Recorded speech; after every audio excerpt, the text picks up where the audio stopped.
right, everybody, here we are live, episode number 5 here on Sit Down Marks. Thank you guys for being here. I'm your heel host, Dirty Bird.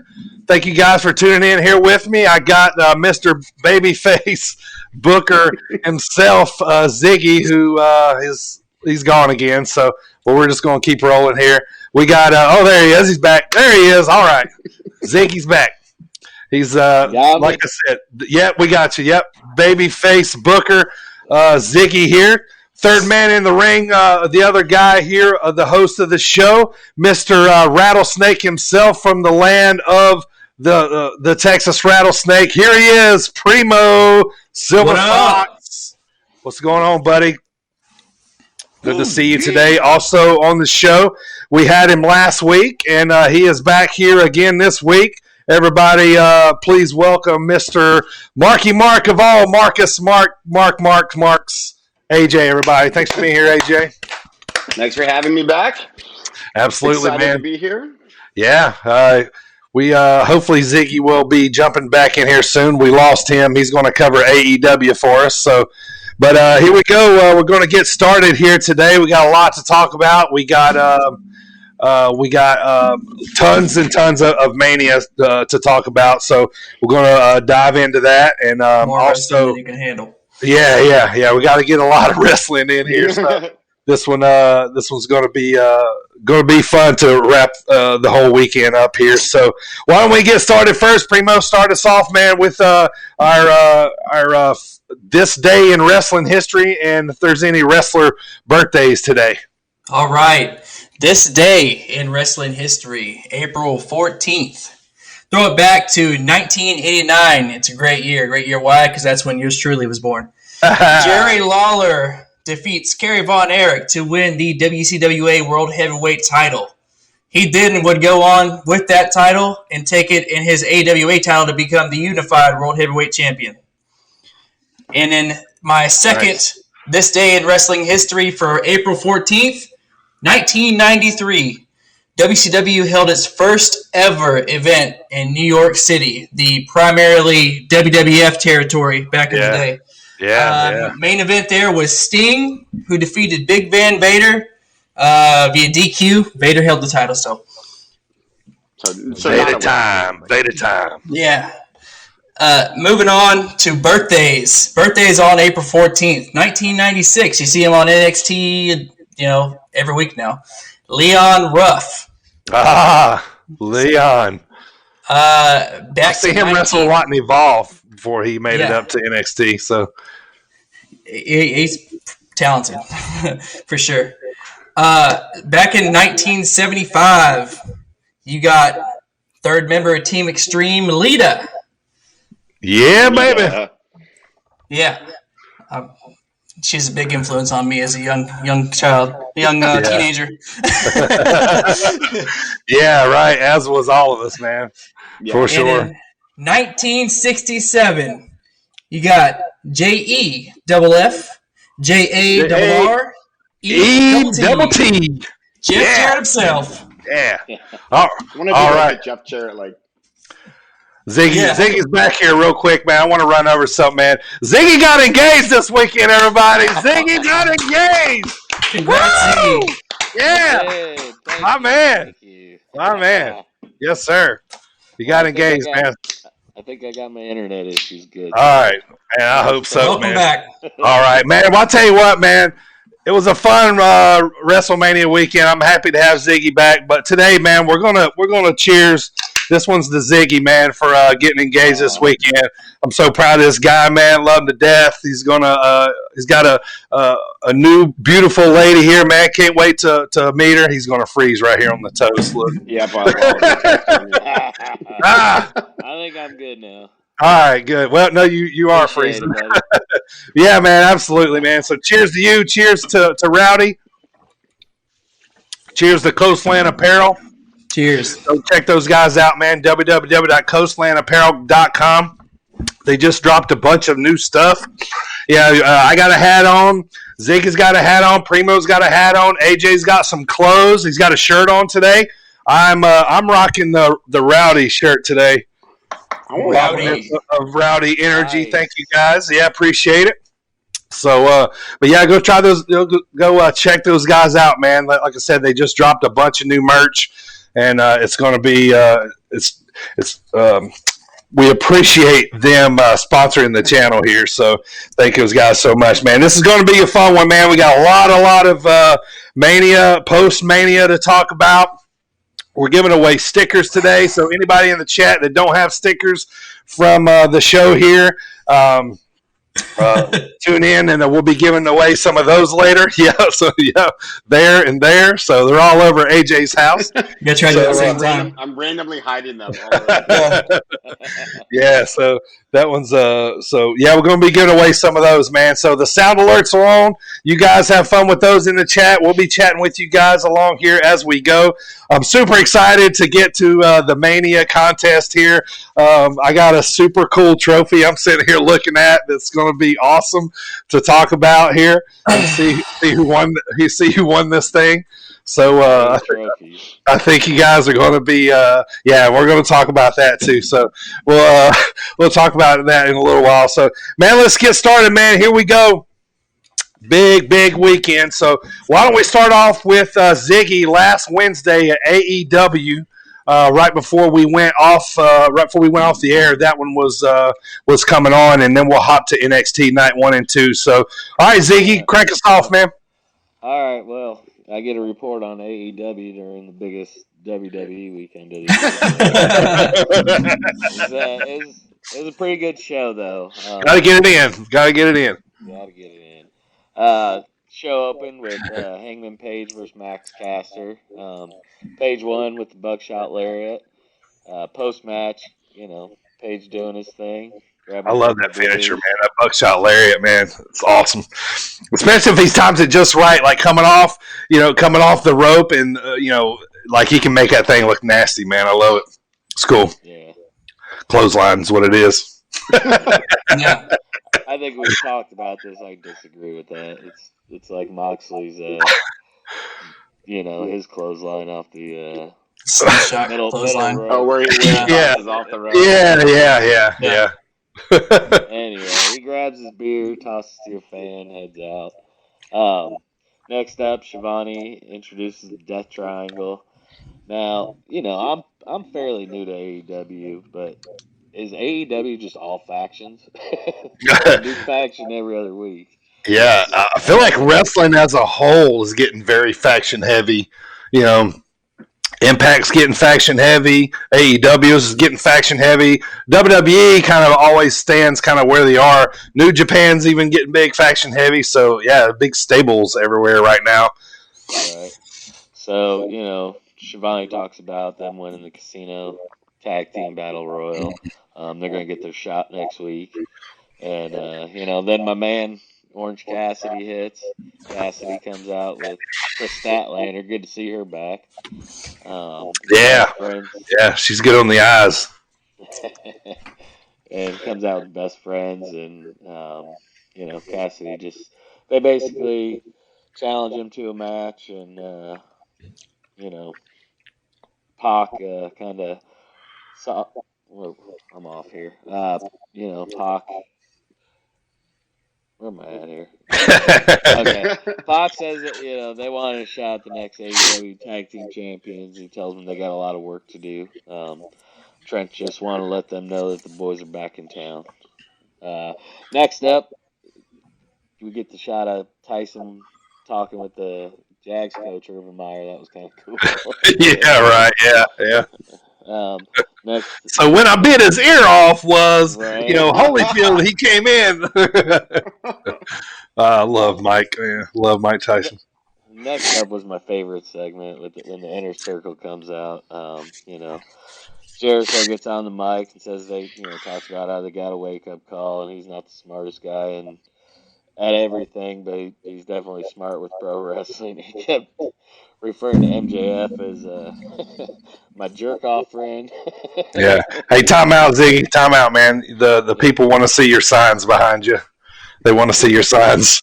Hornswoggle is Dirty's mini-me. Especially when he's wearing those Boston Celtics. He's got that green on. He's just his dad. And what does the other one say? Roman Mark. Roman Mark. Chris is that guy sitting at the table with the cup of tea that says, Roman is the greatest wrestler of all time. Change my mind.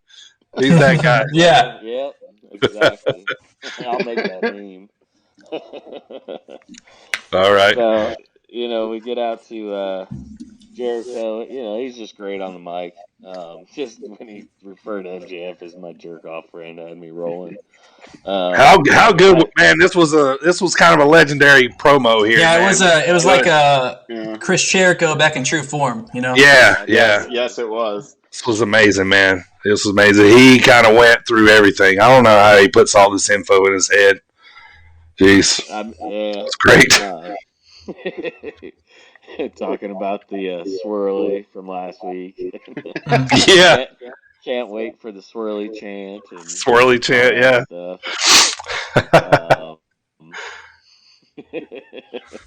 He called MJF a Mark. Mm-hmm. And says maybe that phrase should be called a Max. Thanks for the shout out. Appreciate it. Yeah, right. Yeah, you're right.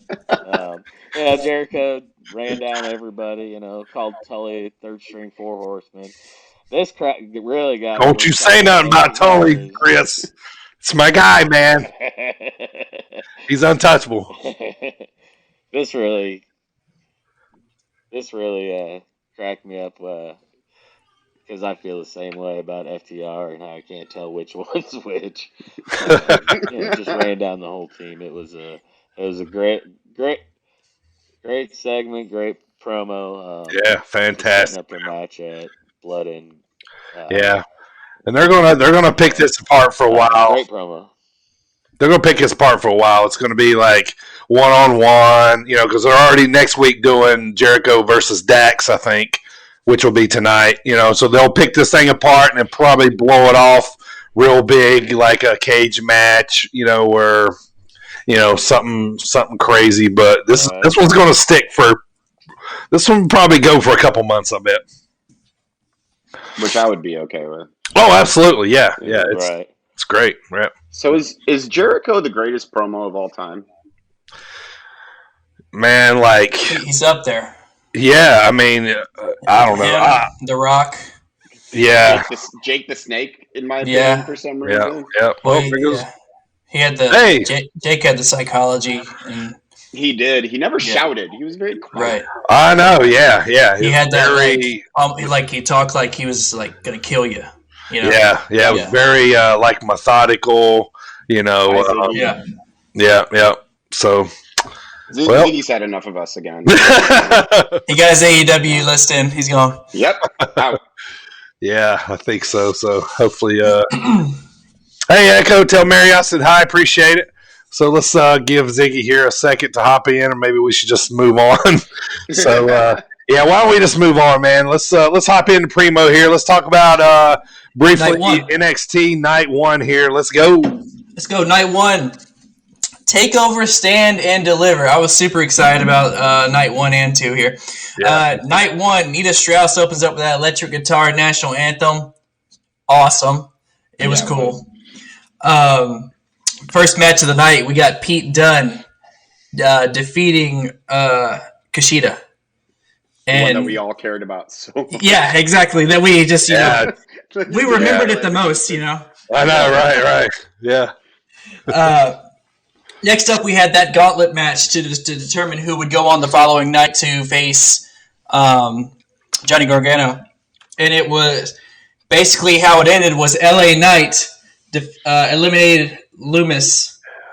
And then LA Knight defeated Loomis, and then which I was a little shocked by. As was I. And then he gets eliminated by Bronson Reed. Yep. So champion. But then you get out there in the outside the ring there. You had Dexter Loomis throw on his submission on LA Knight before they finish that off. So that could be a potential thing in the future. Yep. So Bronson Reed wins the gauntlet match to advance to the match with Johnny Gargano, and then that'd carry on to the next night. After that, we had my favorite match of night one, which is Walter taking on Tommaso Ciampa. That was a quite the fight. Walter sold like he had me, man. I'm like, oh, he slammed that. Oh yeah. And he kept going back to holding I'm like, and whenever the ref grabbed his hand, he was like, or like whenever he pinned him, he went to go pin him, and he was like, ah. Yeah, he sold. Yeah. What a great that was a great match. Yeah, it was. And so Walter ended up going over and kept his UK title belt.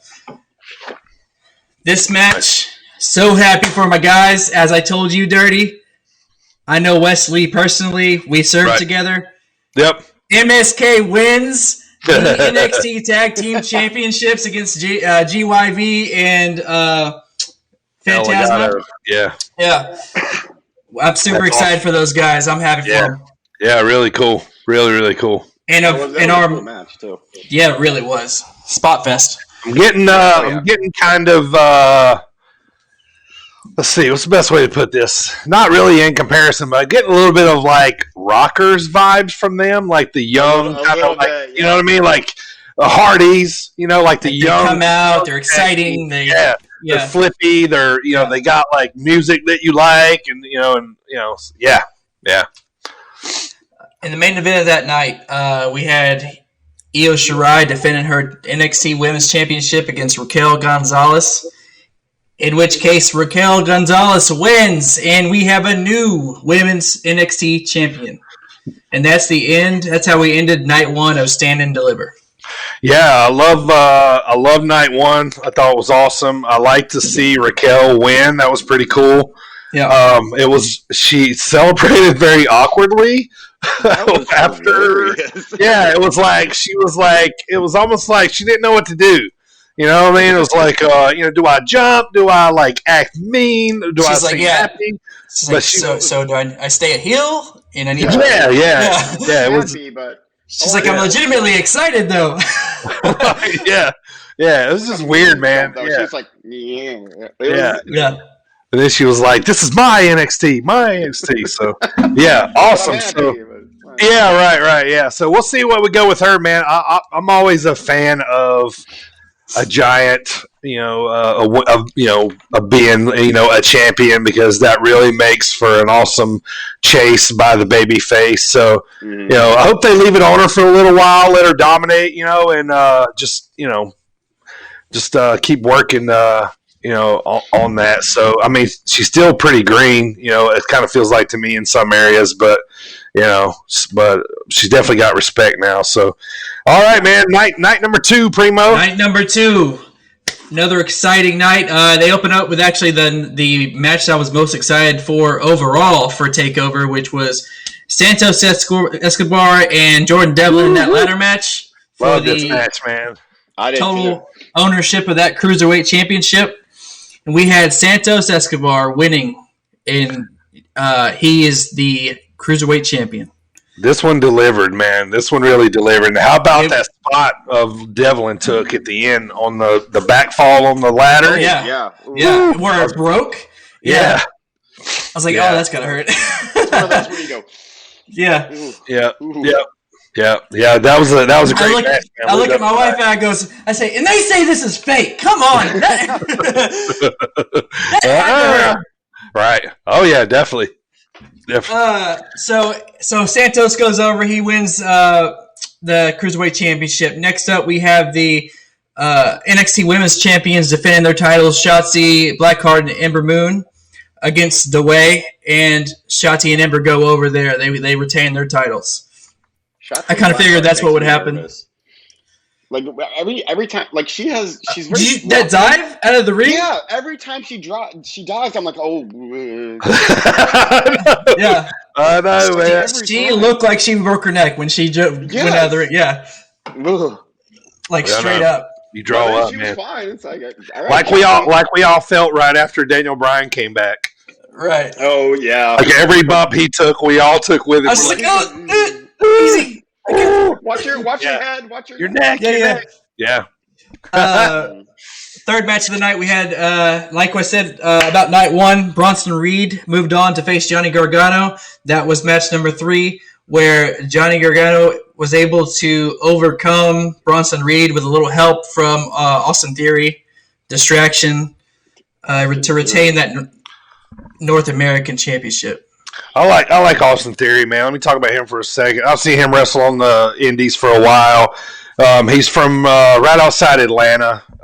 He trained with I can't think of his name right now, dude. He's been on the circuit for a while, or indie circuit. But last time I seen him wrestle was he was the Evolve champion. He wrestled Chris Hero, Cassius Ohno, whatever you want to call him, and it was like awesome match.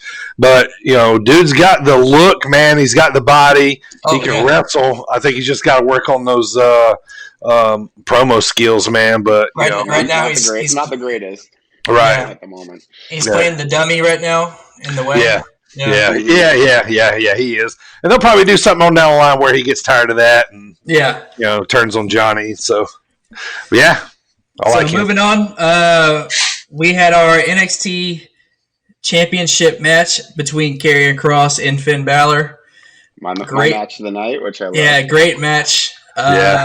We had Karrion Kross defeating Finn Balor to become the new NXT champion. That was one of the ones that when I was watching it, I was like, okay, this is who should win. Not who I picked, but Yeah. You were the only one that picked Balor in that match, by the way. Well, if I wasn't such a stupid Balor mark, I would have picked Karrion Kross. But yeah. See, I picked Karrion Kross, but my wife is laughing at me because during Finn's entrance, I'm always going. Yeah. So I mean, I'm definitely a fan. So our final match of the night, which is that unsanctioned match there. You guys looking at the baseboards now? I was about to say, Jet Dryer said your carpet blends perfect to AJ's wall. His baseboard looking perfect with your wall. Because they're right beside each other. They are. Looks like swamp. So stupid, man. God.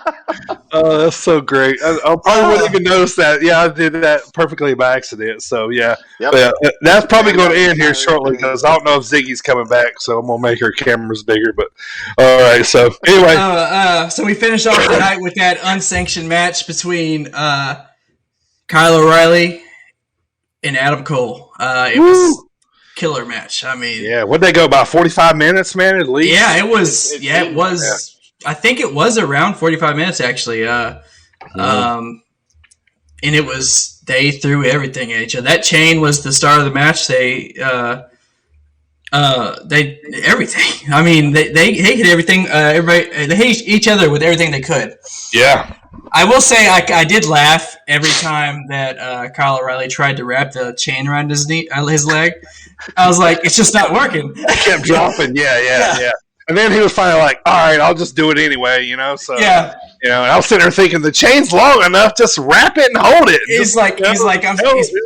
Like the first time he did it, it kept sliding off. Then I feel at some point he was like, all right, I'm taking up too much time. I feel like that spot probably worked really well in rehearsal.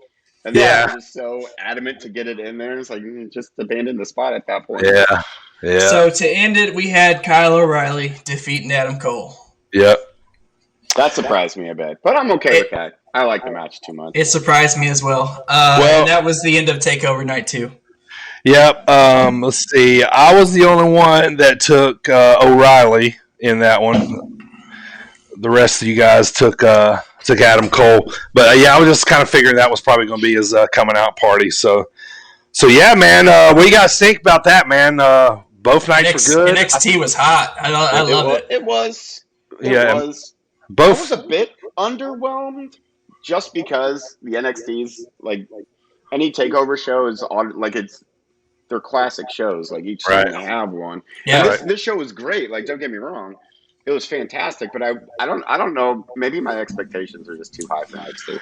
Plus, too, let's think about this. Maybe, let's say all that had been one show. We would have been like, mind blown, everything. You know what I mean? But 2 nights broken down, seems a little more, drawn out. So that could have, seemed that way. So, all right. So, go ahead. I think like a 4-hour NXT, like in one shot, is a good amount. But like, Mania needs to be broken up, like from here on out, like because an 8-hour Mania, like you lose half the momentum then. Yeah. You might have, but see, NXT I think could all fit in one night. Like you said, I think it would have been, the effect wouldn't have been dampened as much if it was all one night. Yeah. So awesome Wednesday night, Thursday night there. So to do nights 1 and 2. So that was absolutely. I was entertained. I thought both of them were very good. I loved it. Like I said, and still between both of those, I think Walter and Ciampa was probably my favorite of all the matches. It ended up being my favorite. Like I said, I was looking forward the most to Santos Escobar and Jordan Devlin. They definitely delivered, but that slugfest between Walter and Ciampa was crazy. It was rough. Yeah. So that was pretty nuts. So, all right. So that was AEW. So now let's move to Impact, and I'm going to talk about the indies here real quickly. So the Impact Wrestling was their first night on Thursday. So they moved to Thursday night for the first time, still on Access TV. I guess me and Primo talked about it. I guess they got word of NXT moving to Tuesday, right. So they flipped to Thursday. So wrestling every night of the week now, but I like it because, everybody's spaced out and, everybody has their own night finally. I don't think anybody's on the same night as each other. Main shows anyway. Sure. Yeah. That's what we were talking about. So Monday Raw, Tuesday NXT, Wednesday AEW, Thursday Impact. Friday SmackDown, Saturday could be Ring of Honor, basically, if you want to say, and in Indies, and then Sunday is probably pay-per-view. So, yeah.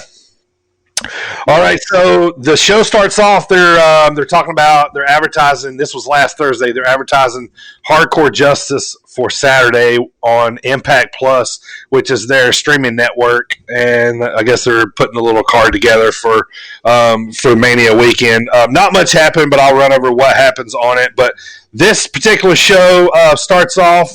The highlights were Zack Ryder. Woo woo woo. Zack Ryder. You know it. Changed his persona. He's Matt Cardona, but now he is always ready. Matt Cardona. That's his moniker now. Yes, he's always ready. So he wrestles Jake something. Brian Myers comes out and attacks Cardona and decides that they will. He just changed his mind. They will fight at Rebellion after previously saying that they wouldn't. So kind of kicks that one off, and then Triple XL comes out. AC Baby and Larry D comes out to wrestle Sami Callihan and Trey Miguel. It was a pretty good match. Trey wins, and there's a little spat going on between him and Sammy, so he wins in the match. Sammy tries to shake his hand. He slaps his hand, runs away, so they continue their little spat. Next up is Chris Sabin. He comes out with James Storm, and he beats Cody Deaner, and then Eric Young shows up with his faction, Violent by Design, and they start choking out Chris Harris, who's still there from last week when he was at James Storm's 1,000th match. So anyway, so they jump up on, beat all these guys up, so there's kind of a new feud starting there. And then they go back to hyping up Tommy Dreamer's team versus Eric Young's team is going to be the main match of Hardcore Justice on Saturday. But and then they talk about the main event for Hardcore Justice is going to be Deonna Purrazzo, who is the champ, versus Jazz. And this is going to be a title versus career match. Jazz loses, she retires. If Deonna Purrazzo loses, Jazz wins the belt. So they're kind of talking about that, hyping that up, and then they move to the main event, which is Willie Mack Eddie Edwards and Rich Swann versus the Good Brothers, and wrestling on Impact for the first time, Kenny Omega. Wow. So he's wrestling for the first time. They do this big entry for him. Don Callis comes out. He's like, the greatest wrestling god on the planet. So they hype him up. He comes out, does his thing, and I thought that was really Don Callis a second ago. Yeah. So he comes out, does his thing. Omega and Swann, they're scheduled to wrestle each other at Rebellion coming up April 25th. They have a couple little stare off, times. They don't touch, maybe briefly if they do, that I remember. But anyway, the match ends up coming off. Rich Swann pins Carl Anderson for the win, and then the Good Brothers and Omega and Callis kind of, they retreat. Omega saying, tonight was only a warm-up to what's going to happen to you kind of deal. You better be glad I didn't get my hands on you, blah, blah, blah. So anyway, and then the show goes off where they're talking about Hardcore Justice, which was last Saturday on, like I said, on Impact Plus. Just a couple of quick little notes. Nothing really happened. They did have a number one contenders match. In the women's division, they call them the Knockouts. Jordan Grace, she hit a Vader bomb on Jessica Havoc. And then Caleb Conley pulled out Jordan Grace and Tennille Dashwood, a.k.a. Emma. Is that right? Wasn't that her name in WWE, I think? Emma? Yeah. Emma, or Emelina for 8 seconds. Yeah. So she gets the win. So she's the number one contenders now. Oh, yeah. Yeah.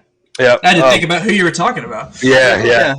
Violent by Design beats Tommy Dreamer's team, so the heels go over there. And then the main event is Jazz versus Deonna Purrazzo.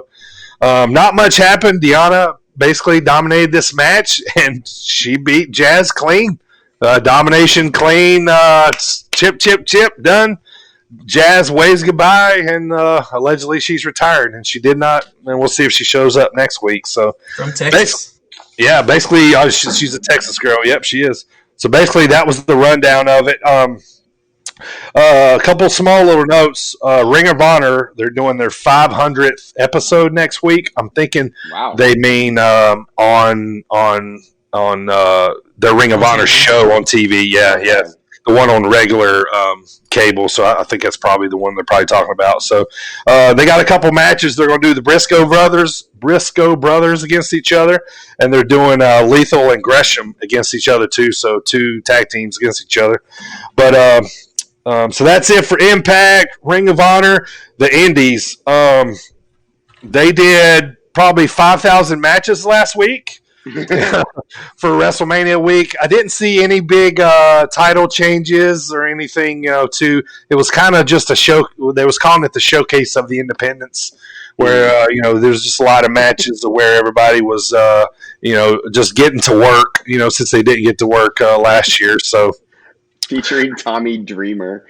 Yeah. So he got his in for sure. I can't stand Tommy Dreamer. Why, man? He's a legend.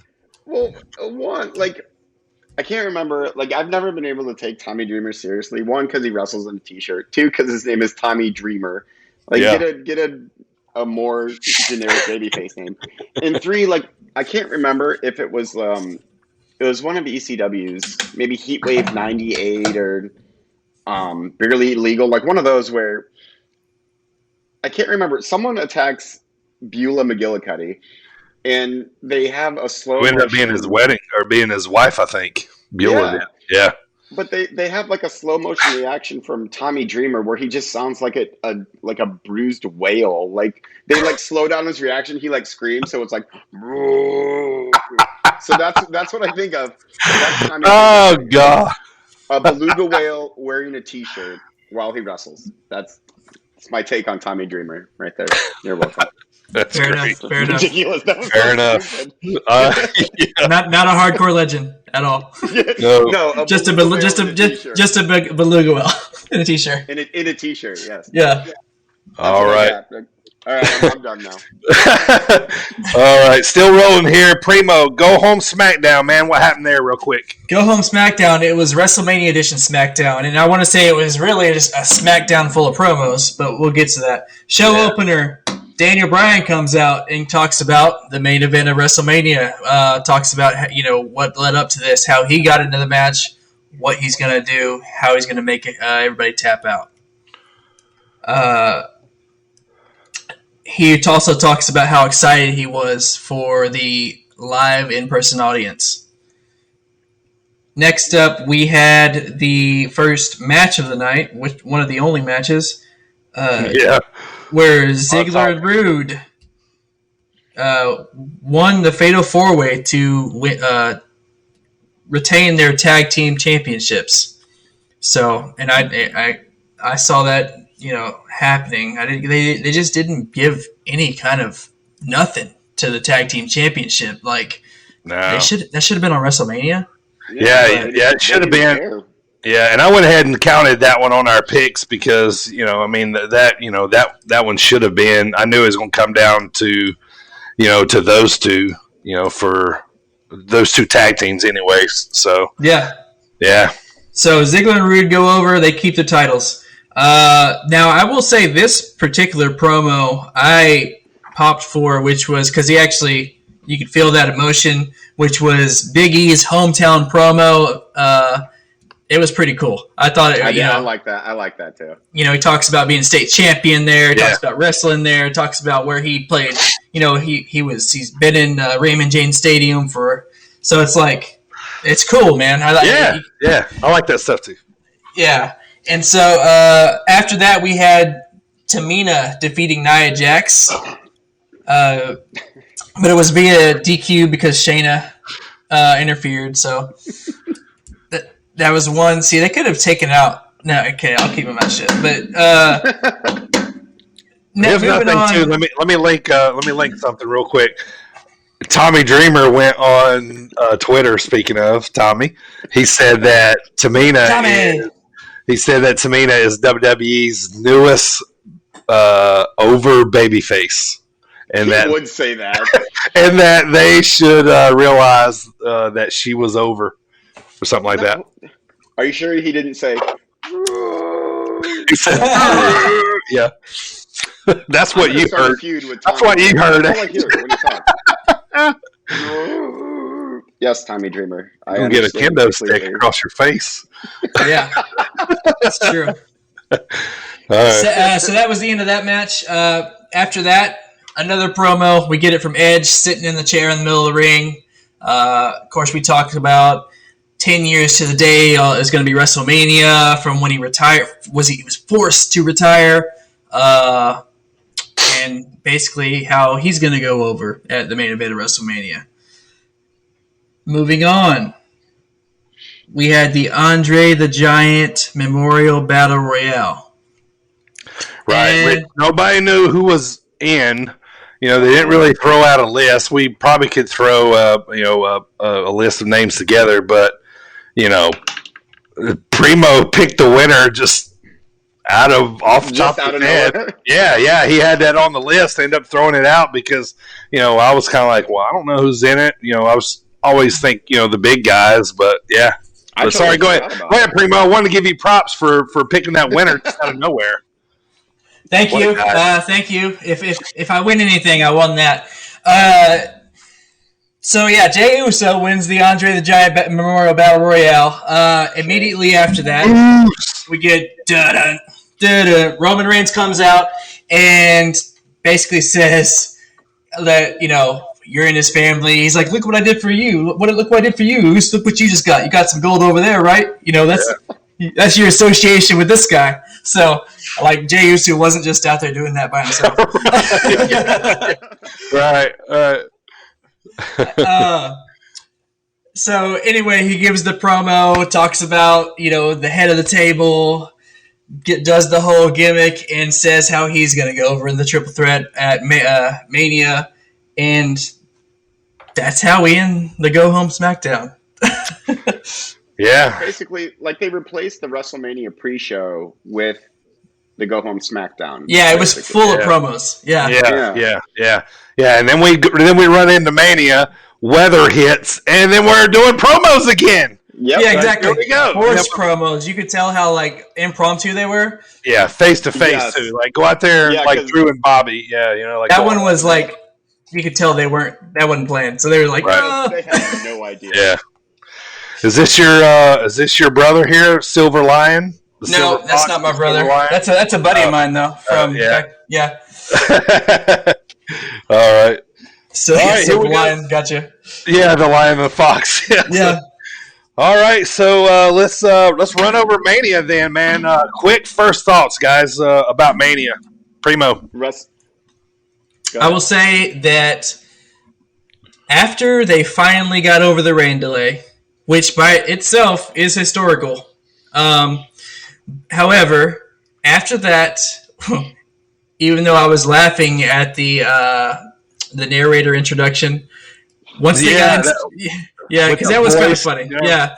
Like, so after that, we got to where they got serious and started talking about the fans, and I just felt that my goosebumps just started coming in, and then you see they go live, and Vince and the entire roster's on the stage, and he does the whole thing, and the crowd's welcome to Wrestle. I mean, I love the body. Me too. Yeah, it was great, man. It was just great. To me now, when Vince's out there, it just feels important. Like you know what I mean. Like something's happening. Hang on, just turn myself. He doesn't do stuff anymore. Yeah. So when he's out there, man, it's like, the adrenaline just starts to roll. Everybody's like, everybody shut up, Dad's here. Yeah. You listen. Yeah. So what'd you think overall of Mania? Love it? Overall, I did enjoy it. I thoroughly enjoyed the fact that it was 2 nights of it. That was really cool. I liked that how we talked about Lashley and Bobby opening, Sasha and Belair closing with night 1. I liked the main event for night 2. I liked the way they spread out the matches per each night, so they were. It was a balance of, spot fest and decent matches. Sure. I enjoyed it overall. Yeah. AJ, I like we said before. This was the best Mania this year. It was first of all the rain. Like right when the rain hit So this is how stupid I am. Like right when it hit, I was like, WrestleMania, and then I was like, I'm gonna see myself out. I was by myself watching it, and I'm like, I'm glad no one was around for that. Anyways, so it was fine. There were the matches that I enjoyed. I really enjoyed. Yep. But it. I was disappointed at times. We'll get into that, but there were some baffling decisions where I was like, I don't understand what's happening here. Not a whole. It seemed like there were a lot of like distraction finishes and not clean finishes. Which, right. Yeah. Sometimes that can come overall too. I know, but overall, I thought it was thoroughly enjoyable. It was great to have live wrestling again. Two nights was fantastic. The good things were fantastic. I think a lot of it had to do with the fans. Yes. Yeah, it was nice to hear organic crowd reactions. I probably would have listened to somebody sit out there and talk for a little bit, just because the fans, Yeah. We're gonna talk about that hair whip. Holy cow! Yeah. So, I loved it too, man. I have my reserves about a few things, but I think I liked night 1 better. But I love the excitement. When it came on and Vince is there, I'm pumped. You can hear the crowd in the background, and it was just it was exciting to have fans back. I loved both nights. Like I said, I loved night 1 probably the best. But yeah, so let's run over it here. No particular order. We won't go over NXT because Primo just did that. So we'll let's talk about in no particular order here, just the matches. I'm going to talk about this one first. So probably the whole biggest disappointment about me was the whole weekend is, man, and I don't usually cuss, but damn, man, Drew deserved that, man. That broke my heart, man. Like I felt like he deserved it, dude. Like I thought this was his. They were going to just run it back from last year.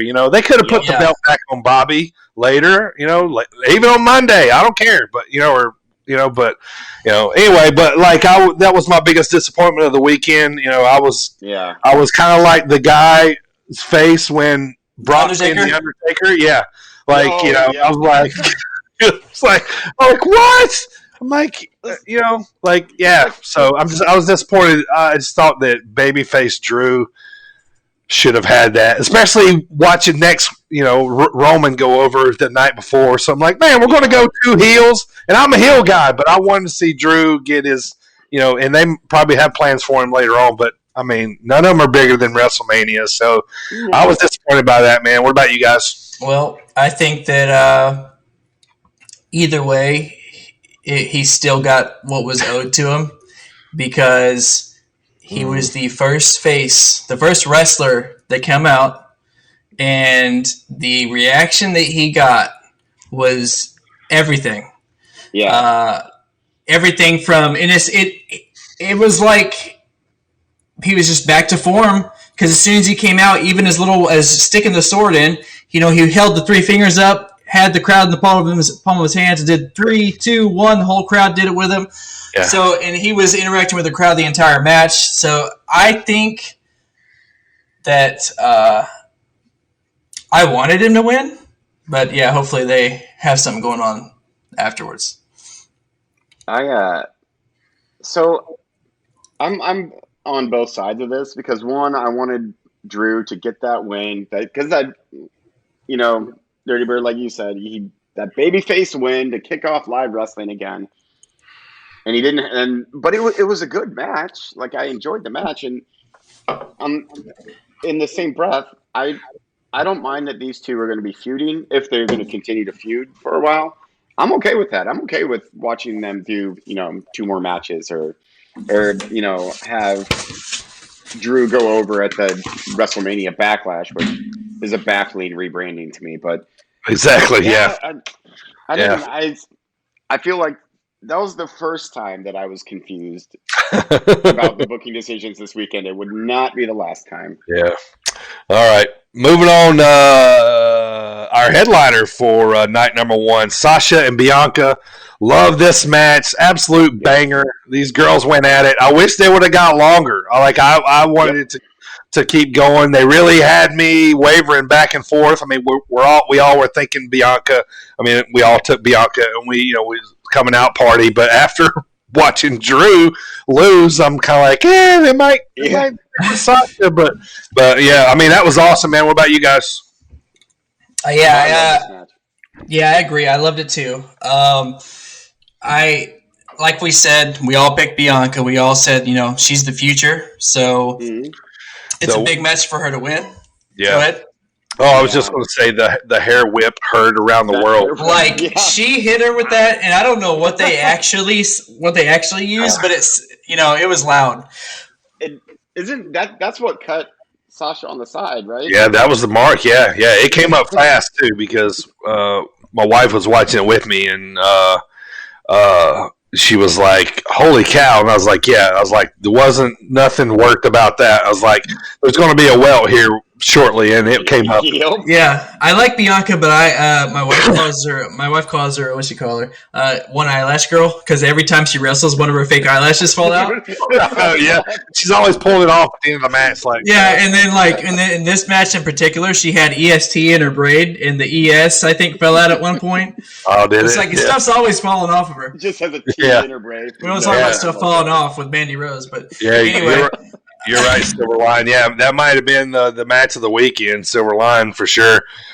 Yeah, that mark on Sasha, that was incredible. So, yeah, man, just top-notch women's match right there. For sure. It deserved to be in the main event, for sure. Yep, yes, it did. All right, just run through the next one kind of quickly. Bad Bunny, Miz, but, okay. Go ahead, AJ. We were all expecting that, Bad Bunny to be an absolute joke. First of all, I hated the Miz's entrance. so much with those stupid bunnies that were hopping down to the ring, and I found myself kind of dancing to the music a little bit. Then I caught myself, and I'm like, "Don't do that." I thought Adam Rose was coming back for a second. I know. Oh, yeah. That's what I thought. Hey. Bad Bunny he wasn't the worst. He laid it on the line, man. You got to give it to him. They did more than we thought he was going to do. Right, Primo? Yes. Yeah. There was one spot that I absolutely loved. It's I can't believe it was in this match, but Bad Bunny gave Miz a headbutt, and then Bad Bunny sold it. I thought that was great. He gave him a headbutt, and then Bad Bunny was like, I was like, that's fantastic. You're selling your own headbutt. That's amazing. Yeah. So, I was dogging this match for weeks. Yep. I really was. That is every week. It was my thumbs down. No, I'm not going to say I didn't go to the bathroom or get something to eat while this was on. So, Look, I'm going to be honest. It surprised me, and I actually liked it. Oh, yeah. It wasn't bad. Yeah, Bunny did way more than we thought he was going to. You could tell he put the work in. Yeah, he didn't want to just go out there I like and show that. up. Yeah, The Bunny Destroyer, the crossbody off the top turnbuckle. Bunny Destroyer. Canadian Destroyer, yeah. I mean, you could tell everybody that was John Morrison. So yeah. That was pretty wild. So next up, man, Cesaro Rollins. What about that, Primo? I thought it was a solid match. I was about to say you can compare that as far as the a solid match, comparing it to how I liked the Walter and Ciampa match. It was just a solid match overall from beginning to end. He did 23 swings. I forgot how much we all said he would do. I said 27. I said 50. I thought it was going to be an astronomical number. Crazy number. Yeah. 104 swings. Be 50 swings, or I thought maybe he would go 37 because of WrestleMania 37. You know, Jet. There was 23 spins, but also he also did the spin on his back. Oh yeah, with no arms. Yeah. And then he puts him on the side, and he's like. I thought that was cool. Shout out to Rowdy Energy, by the way. This was my match of the weekend. I love this match so much. I mean, it was both guys. Cesaro's deserved a WrestleMania moment for his entire career, basically. Yeah, and there were a lot of cool spots, when Rollins went for the curb stomp and Cesaro kind of propped him up and then hit the European uppercut. I was like, that's just a cool spot. Yeah. And the corkscrew frog splash I thought was really cool. That was awesome. Yep. But I mean, I've been such a Cesaro fan for a long time. It's like Finn Balor and Cesaro are the people I mark out for the most. So I love this match. I loved it. Yeah, it was really good. Cesaro's right there on the cusp, man. They need to strap the IC title on him for a little while, man, and give him a run, dude. Give him a run. We'll see what happens. He's been right there a few times. So, all right, next up, New Day and AJ, new champs. AJ won. I was surprised by this one. It was kind of dominating. They wanted to make almost look good, that's for sure. I don't like how they did my guys the New Day there. No. I understand why they did it, but he just squashed them, and it's the New Day, the 11-time tag champs. Yeah, squash the New Day. Put the belts on someone else, and then let Zeus Jr. squash. Put them on freaking Braun and that 6-year-old. Yeah. Well, squash the 6-year-old. If they were trying to get heat on AJ and Almost, I think they did that. So yes. All right, next up, let's talk Shano and Braun. What do you think about it? Better than it had any right to be. I will say I popped for when I knew at one point, we all knew Shane was going to fall off something. Mm-hmm. So when he fell off the cage, we saw that coming. But what I didn't see coming, and I told my wife, this is the first time I can remember, I've seen people go through the cage. I've seen people go over the cage. I've seen people go through the door. I've never seen somebody be pulled back through the cage. Back through the cage. Yeah. When he rolled it around, he's like, this is for all the people, it's been called, that they were stupid. And, he just rips off the caging and just pulls him through it. You've seen, I think Mark Henry went through the Hell in a Cell. I've seen these guys rip off the Hell in a Cell door, but I've never seen anybody just rip off the chain link like that. Yeah. Yep, and then pull him back through. Yeah. Also, Shane McMahon is a sweaty human. Yeah. He does. That's mainly what I took away from that match. He's a sweaty guy. Yeah, he does. He does sweat a lot. Yeah, you're right, Silverline. That is power, man, right there. That's crazy. All right, so we'll see where that one goes. So let's head to night number 2.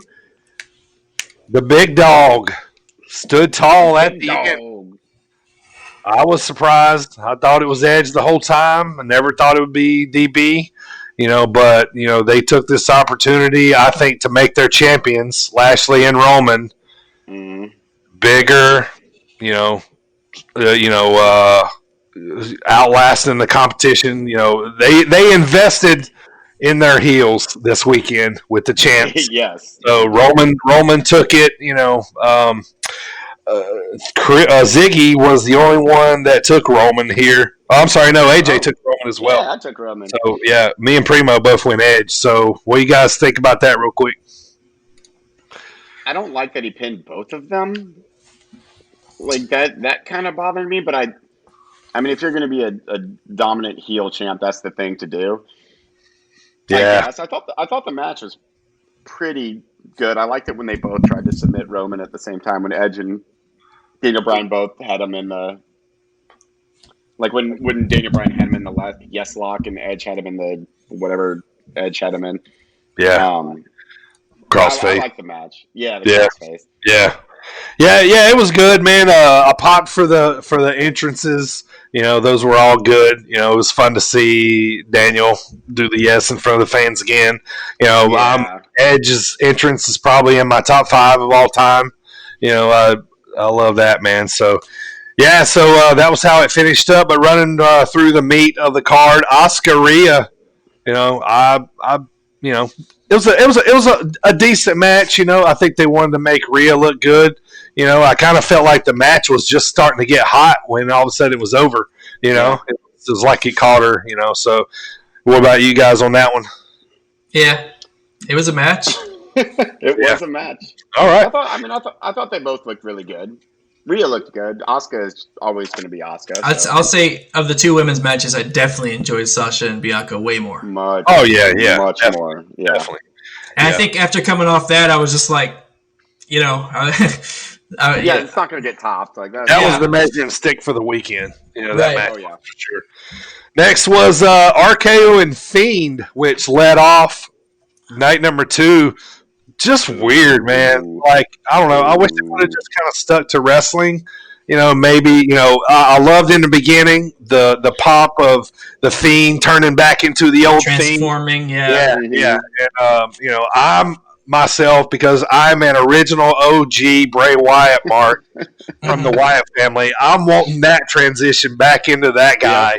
I know we can't have Luke back because he's no longer with us, but we could get Eric Rowan and somebody else. Man, I don't know, man. Did you see that he did a tribute to Luke Harper during the match? Luke Harper, yeah. Yep.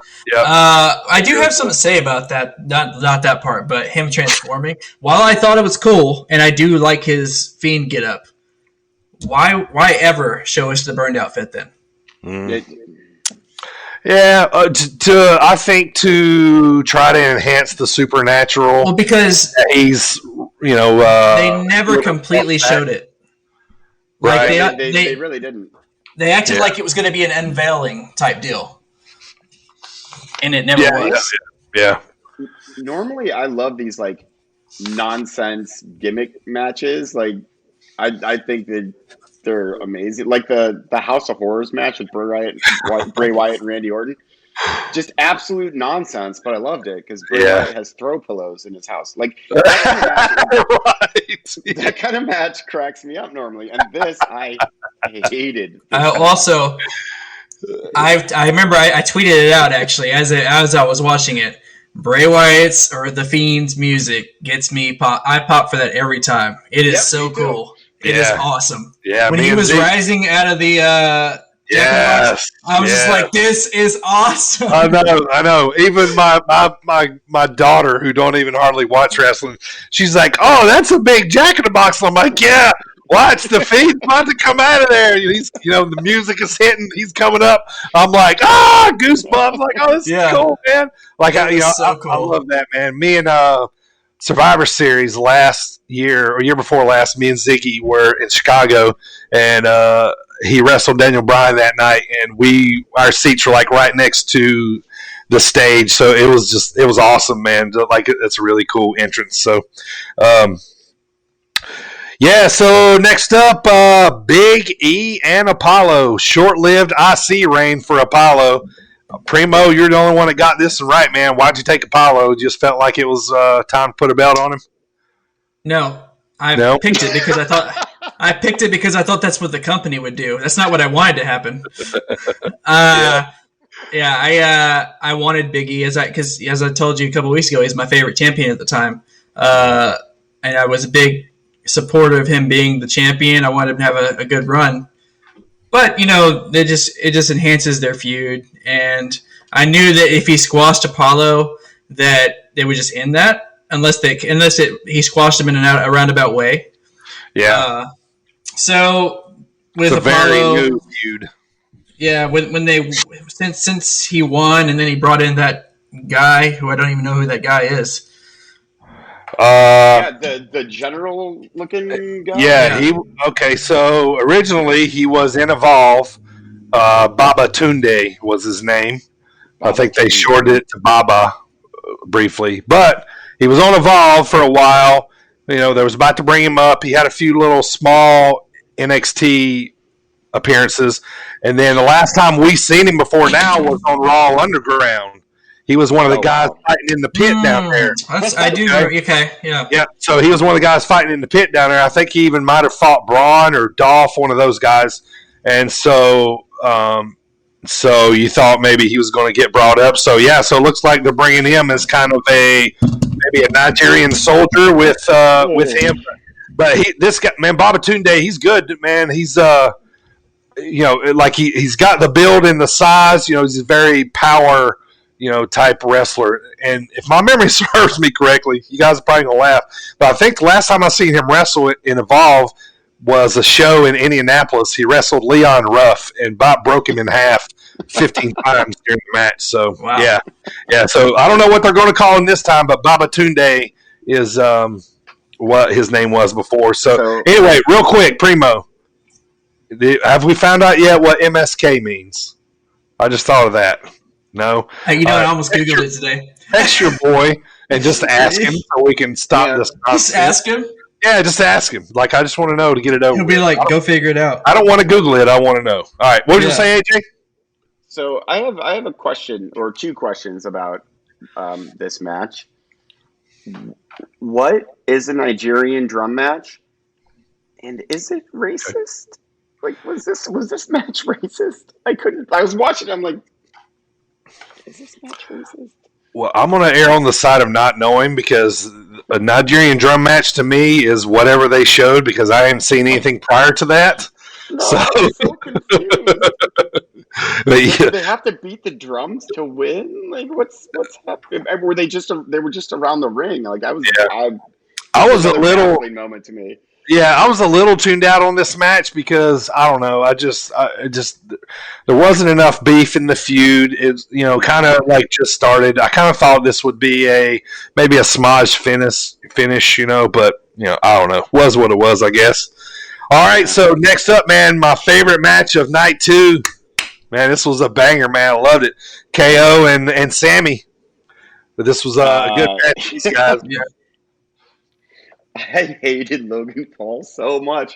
He got the perfect kind of heat. He was awful and terrible, and I wanted him to go away. And I was like, I hate him as a person, but he's like a perfect heel. Yeah, Primo, what'd you think, man? I agree with hating Logan Paul during that. Just him sitting back there, like, right, yeah. Or as soon as he. Okay, it's just like it reminded me a lot of Stone Cold. As soon as he touched Kevin Owens, I was like, "Oh, it's game over, bro." Yeah, should have never touched him. And then Kevin's like this. Yeah, I was like, "You're done." And by the way, this whole time, I know I told you that before. My brother looks like Kevin Owens. My son's watching this with me. He's like, "What's Uncle Chris doing on TV?" He's like, "Uncle Chris won!" Oh, that's great. That's fantastic. Yeah, that's good, man. Yeah. So, how much money do y'all think they paid Logan Paul to take that stunner? More than he's worth. Yeah, more than he deserves for sure. Yeah. You notice they kept saying 23 million YouTube subscribers. In YouTube alone. Alone. Yeah. All right. So that was awesome, man. Good banger. Those guys are, always. So probably the stiffest match of the weekend. How bad did Sheamus beat up Riddle, man? Good Lord. He hooped in the face. I will say, that when he did that springboard moonsault, and then Sheamus timed that broad kick, and it knocked him. Like, you could tell. I mean, he was bleeding. His lip was fat. His lip was all fat. Yeah, it was great. They definitely beat the snot out of each other, for sure. Cool spot. I haven't seen anybody do that before with the bro kick, but it was probably the stiffest of the weekend, man. So we everybody got that right except for AJ. He took Riddle. Woo! Yep. So last match was on Friday night. Ziggy and Rude against Street Profits. Ziggy and Rude retained on Friday. Yeah, we're talking about them. It should have been on WrestleMania. So that wraps up WrestleMania. They did the Hall of Fame as usual. Brought everybody out. Announced Dallas for next year. So that'll be fun. I hope they stick with 2 nights. So that'll be pretty sweet. So all right. So that'll cover. Real quick, have you heard the conspiracy yet about the Bray Wyatt match? No, but about I know we didn't. Yeah, I mean, we didn't talk about the black stuff that was coming off of the black. So not that. There's actually not rumors. It's fan made rumors. But Bo Dallas was seen leaving the arena, and everybody noticed the Fiend looked a little skinnier than normal. So it was a fake Fiend. People, not me, because I think it's kind of silly, but people are saying that it could have been Bo Dallas behind the Fiend mask, and it could be a setup for a future Bray Wyatt versus the Fiend, like your own demon type deal. Oh yeah. My favorite kind of nonsense match. Yep. Mm-hmm. That would be good to watch. I mean, it'd be interesting. I didn't hear that about this time. I did hear the Bo Dallas rumors last time, when he was kind of just standing there, everybody was comparing, and all that kind of stuff. So, we'll see. Really quick, what did you guys think of Bayley throughout the entire thing? Annoying. She was so obnoxious. Mm-hmm. Oh my God! I wanted her to go away. Yeah, and be quiet. I felt like they kept going somewhere with this. I thought maybe somebody was going to come out at the end, some legend woman, maybe Molly Holly or something, and I was waiting. Well, I mean, the Bellas came out, but the Bellas. Yeah, that's right. That's right. But I was waiting for Becky. Yeah, about that. Yeah. Becky. I was waiting for Becky the whole time, and she just teased us. Yeah, not this time. The thing is, I like Bayley. But that was annoying. Yeah, normally I do too. Yeah, she's in character transition kind of right now. Like she's doing the noisy reporter type deal. So, all right, so that's Mania, man. Let's get Primo run down real quick. Raw right after Mania that we watched just 2 nights ago, which is historically one of the better nights of Raw of the week. I don't know about this one this year. It's historically one of the best Raws of the entire year, but historically this one was not. This one was a letdown. However, we'll go through it. So they opened up the show by showing a clip from earlier in the day of Riddle walking up to Lashley, basically throwing Lashley's own quotes in his face and coaxing him into a match. And he ends up accepting the match finally after Lashley was eventually like, man, I'm here to relax. I'm here to celebrate my championship. Get off me, and then he eventually pests him enough to piss him off, and they come out as the opening match, which Bobby Lashley goes on to destroy Riddle A with his lot. with his swollen lip from the night. Couple days for Riddle. Yeah, he was getting beat up. What did he do to everybody? He says "bro" too much. Yeah, it's the silly dubs wearing the pirate hats.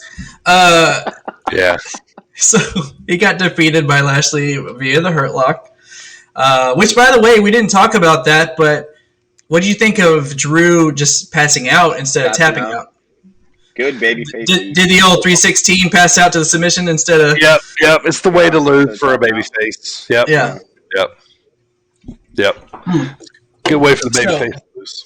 Moving on, we did have a return, which was Viking Raiders return. Sure. Which I don't care, to be honest, but they did return, and they defeated. Which I don't know why why Cedric and Shelton are getting this treatment, but they were defeated by the Viking Raiders. I really like the tag team of Cedric and Shelton. So whether or not they're with the Hurt Business, I don't like the Viking Raiders. Like they're still wearing the black and gold. Is kind of confusing too. That part is confusing. They need to get new trunks. Yes, they do. Yeah. What was you saying about Viking Raiders, AJ? What are their names? It's like Igor and like Flip Flop or something. Igor and Ivar. Eric and Ivar. Eric and Ivar. That's right. Eric and Ivar. Okay. Yeah. What's up now? You got something against guys named Eric? What? Stupid Viking Raider Eric. And his partner. Flip Flop. So. Not to be outdone, we had a much better return immediately after this, which was the return of the Queen herself, Charlotte Flair. I thought you were going to say Maurice. Hey, well, I mean, I like Maurice too. Don't get me wrong. Back looking like $1 million. She cuts a promo. She did. Just ragging down, everyone for not having her in WrestleMania. And how she named every female wrestler on the card and said that there's not a single one better than she is. She basically said, "Humble Charlotte's gone. The Queen is here. So get ready. Strap in because she's Charlotte is back, baby." I know this is best Charlotte, like cocky heel Charlotte. Yes, right. Love it. And that was one of the most exciting things of the entire night. So right after that, we had a 24 hours removed from their match, Asuka versus Rhea Ripley rematch. Sure. Where there was no finish because Charlotte came back out and just destroyed both of them. Yep. So looking like $1 million. Exactly. Exactly. I agree with that. She looked great. So we had Alexis Funhouse explaining how the WrestleMania match between The Fiend and Randy Orton ended. Basically, how she purposely caused The Fiend to lose. She kept saying that the darkness saved her, the darkness protected her. The darkness in this situation is The Fiend. And basically at the end says there that she doesn't need the darkness any longer. And she has come into her own, basically. Yeah, something about why do you need them if you can control everything or something like that. Exactly. Yep. I mean, Alexa Bliss is great, but I didn't care. Yeah, so, I'm just going to take it for what it is and see where it goes. Yeah. Speaking of Maurice Jet, Miss TV came on next after that with guest hosts. Wife of the Miz, or not guest host, but the guest appearance of Maurice. Yeah, yes. They came on to promote the Miz and Mrs. returning to USA. Which I haven't watched since middle of season 1, I think. Right, which I actually I like that show. I enjoy it. I like the first season. I just didn't like it enough to stay with it. It's hilarious. I'm a big fan. They get interrupted by Damian Priest. Yeah. I want to like him. I like that. I like the Archer gimmick. right now he's just not doing it for me right now. Yeah. So, Punishment Martinez is what he was in Ring of Honor. You know, he was kind of real big, bad kind of biker dude, a little bit on the, you know, like kind of edge, and that gimmick worked for him really well. So I hope he eventually gets to that. He's being, you know, nice guy right now, and they just brought him up, so he's going to get thrown in the shuffle for a while. He'll probably be on main event. We won't see him, and then he'll pop back up. So you know, it might be another Alistair. So hopefully, right. Poor Alistair Black.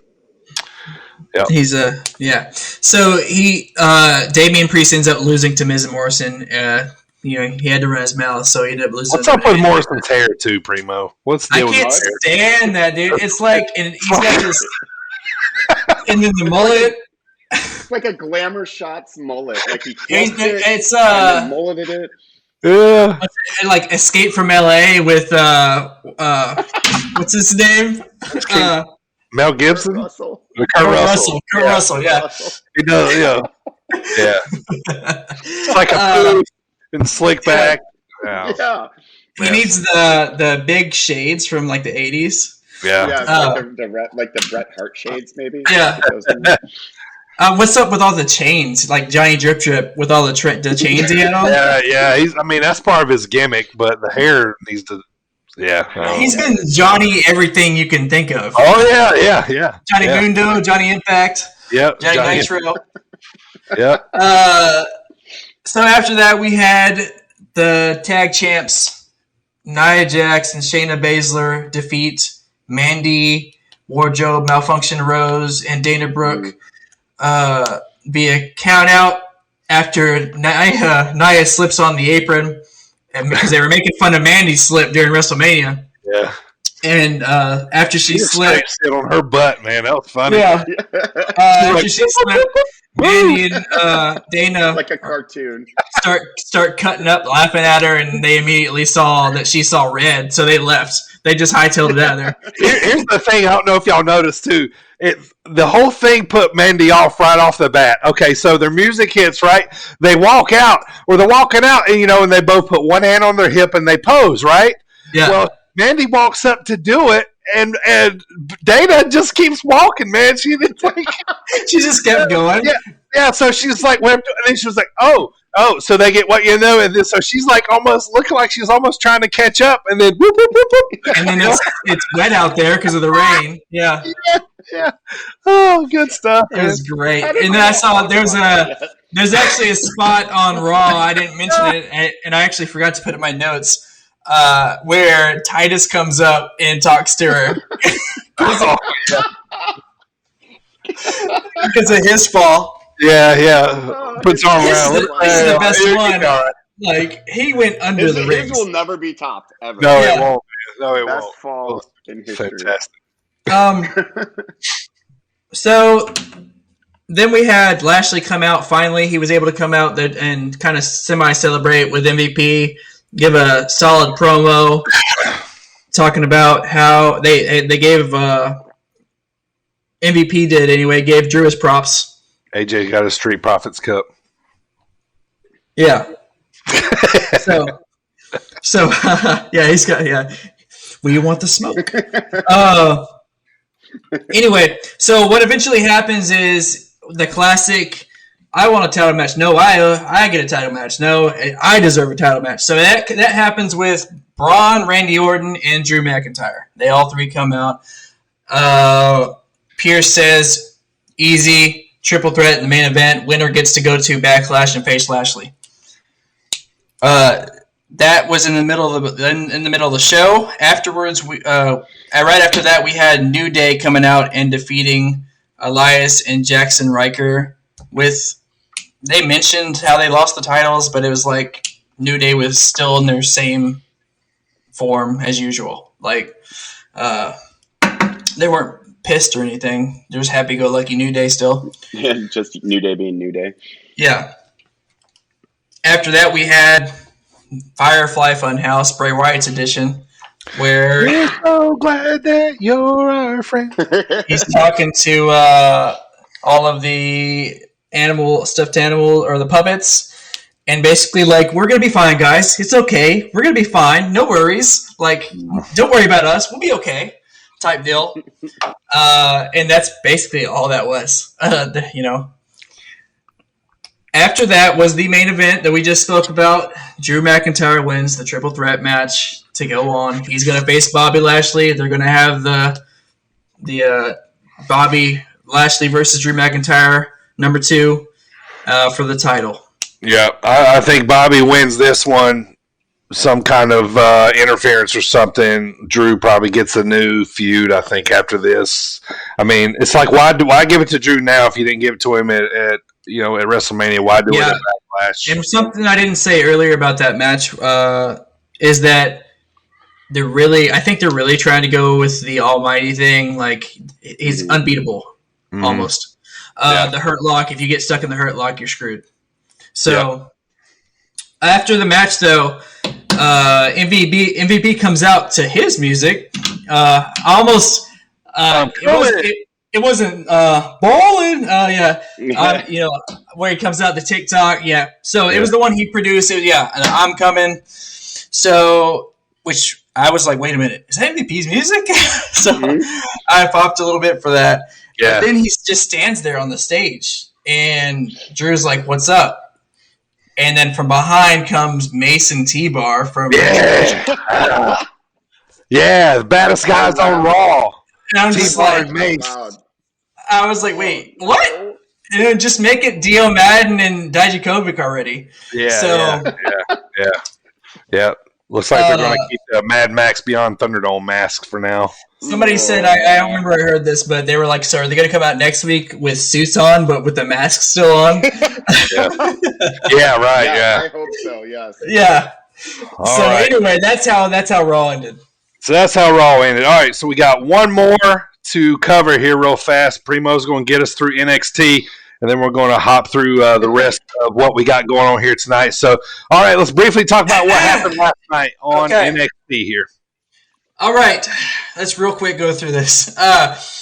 Karrion comes out, talks Finn Balor's, gives Finn his props, says he's the baddest dude ever, that he's in NXT, gives him all the props in the world. But then it says he's in charge now, and he will be in command of NXT until he says so. And he says he is going to fold everybody until there is no one left on the roster. That ends that. Next up, we get MSK defeating Killian Dane and Drake Maverick. Their entrance music is so dumb. Killian Dane? So stupid. Yeah, they haven't touched on it in a while, but they were kind of making out as a joke earlier. It's been a while. MSK retains the championship. Afterwards, Killian gets attacked by Imperium, which don't know why. They didn't really explain it at all, but we'll see in the future. Yeah. Videos shown afterwards of Cole and O'Reilly's match, like highlights of the match, and then they go on to show them getting hauled away in the ambulance. And as they're entering the ambulance bay, they show Adam Cole still screaming obscenities, how he's gonna end O'Reilly. Basically, still on fire about this. So we'll see. You can see. So I thought it was going to be over, but I guess it's not going to be over. After that, so last week or 2 weeks ago, Rob Stone had rehired Mercedes Martinez to do some of his dirty work, and she said that she was going to collect her money whenever she was done. Well, this was part of that, and Jessie Kamea got in her face about it.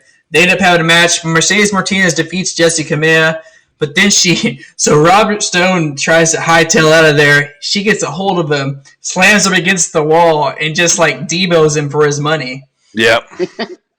And then, which is intimidating, man. She's a big chick. For sure. And then she goes over to the announcer table and calls out Raquel Gonzalez. So that'll be interesting. Afterwards, we get the Emperor of the Cruiserweight division comes out. And he says, he talks about lineage and talks about he unified the Cruiserweight Championship, and how his father held it. He's holding the championship now, and his son will one day hold it, and he's issuing an open challenge. Out comes Time Splitter himself, Kushida, for the open challenge, and new Cruiserweight champion. So Kushida's the new Cruiserweight champion. I'm not sure. Triple H loves him some Kushida. Yes, he does. That's what this is, man. He loves Kushida. I really like walked on the pay-per-view. Yeah, me too, man. He should have held that for a little while longer, but King Cuerno. Yeah. Well, do you think they bring Escobar up now to the main with roster, this faction? Yeah. I don't know. I wouldn't be opposed to it, but I would. They lost Andrade. Yeah. Since there's no more Andrade. Yeah. I don't know. That's a good idea, though. I did see. It was a little bit after that Kushida was in the back, just getting checked up with the doctor, and Regal's congratulating him, and out comes Jordan Devlin, saying, "What's funny is he said, good job, congratulations on beating Escobar. He called himself the true championship, but who'd he ever beat?" And he said, he's like, do you really call yourself a champion just by climbing up a ladder? Yeah, climbing up the ladder faster than me. He's like, oh, we all know best wrestlers wrestle. Yeah. So basically, he made it known that he's got to go he's got to go back overseas, and it's going to be a while before he gets back. But when he does, that he is on Kushida's going to be on his radar. Yeah, keep that thing warm for me. I'm coming back. Right. So then we get what was it? It was last week or 2 weeks ago that they showed the clip of Tommaso and Timothy Thatcher backstage talking. Yeah, they did a follow-up on this. There, I think. Yeah, they followed up on this. Tommaso basically said that Walter and Imperium showed them that they needed to get to their true form, and anyway, they ended up calling out MSK and said they're coming for him. So they're going after a tag team run now. Okay. I'm okay with that. Yep. The coolest part of the night was this coming up. Raquel Gonzalez comes out for her celebration, for her victory celebration from Take Stand Deliver. However, that little, I don't know what kind of dog that is, but the little dog we've been seeing, Frankie Monet finally debuts. Yep. Taya Valkyrie. Right. Johnny Drip Drip's wife. Yeah, exactly. Johnny Drip Drip. I bet he don't wear that hairstyle at home. I like this, man. He's stuck on the hairstyle. Yeah, it's going to take me a minute to not call her Taya because she's been Taya forever, but she's bringing her nickname over, Wera Loca, so she's going to be Wera Loca, Frankie Monet. So, yeah, I'm excited, man. She's a good wrestler. She's, not so much flippy. She's more, she's a little more technical, a little more brute style. Yeah, she was Impact Women's Champion for a long time, so so she's going to do some stuff there, and they're already kind of putting her in the mix with Raquel. So, yeah, that'd be fun. She came right out, introduced herself for the champ. Not a whole lot was said, just basically, I'm here, and you're in my division, is what she said. Shortly after that, This Is My Brutality hits. Rhea Ripley comes out. They had some, before Rhea left, they had some beef, so everybody was like, what's going to go on here? But they were also friends, and so Rhea gets in, they clink championships, hug it out, and right after that, out comes Bianca Belair. So now you have all three women's champions standing in the ring. They show the picture on the Tron of the three of them as, NXT superstars. So it's a cool moment for them, cool moment for NXT. Yep. They all celebrated there. Yep. After that, we moved. Spot a lot. Yeah, me too. That was probably my favorite spot of the night. We had backstage. 2 weeks ago, Roderick Strong said he was done.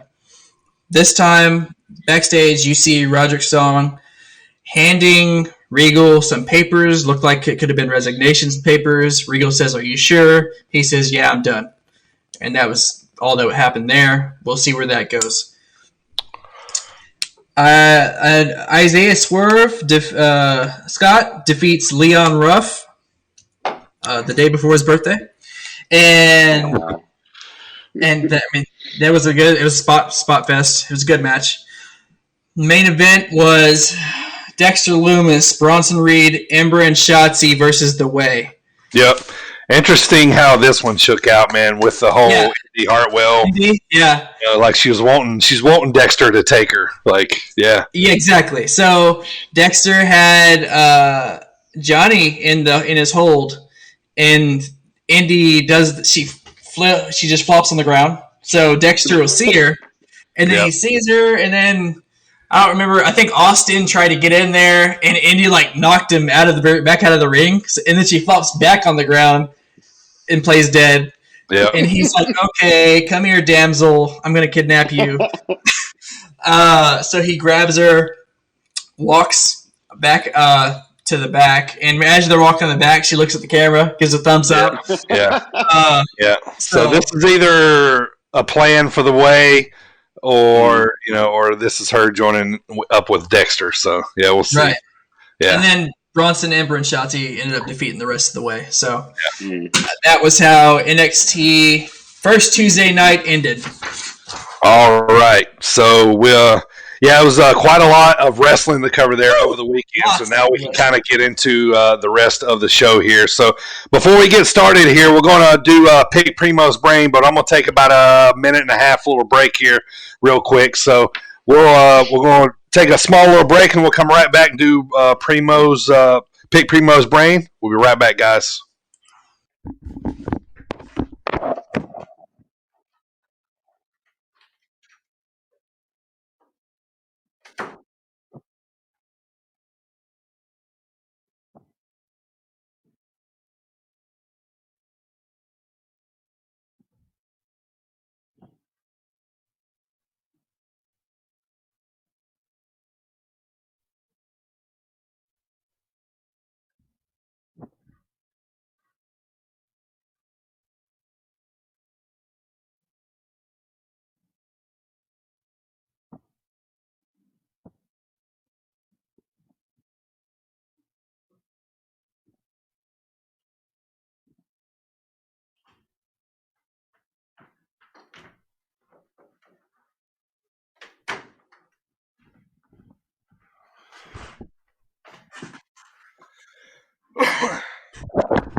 Wait for AJ to sit down here, and we'll. Yeah, well, we had a lot to talk about, so it's like I'm not going to make it to the end of the show.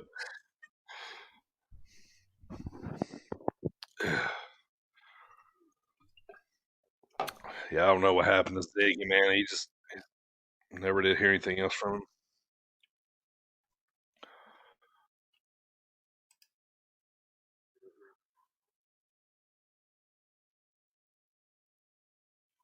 Okay.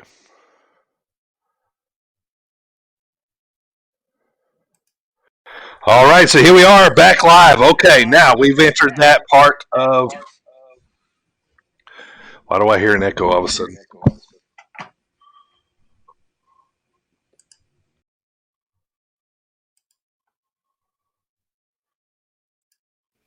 I'm still hearing it. You still hearing it? Yeah, it's weird. Do you hear it, AJ?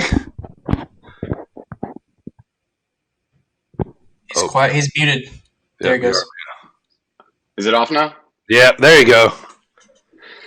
It was me. It was you. All right. It was me. I fooled you. It's me, Austin. All right. Yeah, it was me, Austin. All right. All right, Primo, I'm picking your brain today, man. What was the first WrestleMania you remember sitting down and getting excited? Like, oh, it's WrestleMania Sunday. The very first one you remember getting excited for that you were going to sit down and watch.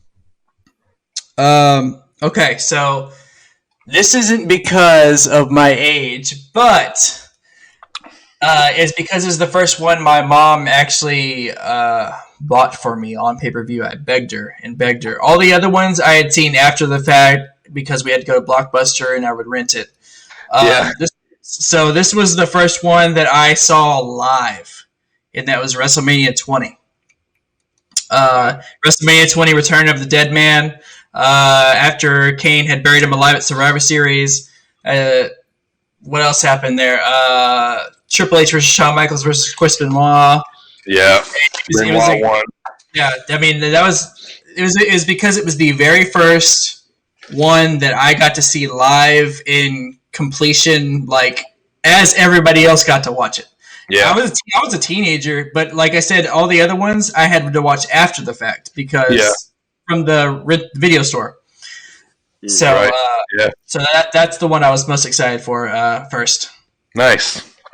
All right, guys, let's talk about our favorite Mania matches from this year. AJ, why don't you go first, man? What was your favorite match from this year? Cesaro and Rollins. Yeah, it was. I mean, it wasn't technically the best match that was on the card or even of the night because I think the best match of the night was Sasha Banks and Bianca Belair, but it was my favorite one just because again Cesaro got his Mania win and for some reason I shouldn't like Seth Rollins. I think he works better as a heel than he does a face. Me too. He's a terrible face. And he's like, and every time he does the buckle bomb, I cringe. I hate that move. That's my most hated move in wrestling right now. They banned it for a while. Now it's like they're letting them do it again. Why? I mean, that's what ruined Sting. Right. Yeah. It ruined Samoa Joe. It ruined Balor. There's a lot of guys have been hurt from that. But I still love Seth Rollins in ring, and Cesaro is one of my favorites. So that was my favorite match of the entire week, I'll say. Yeah. Primo?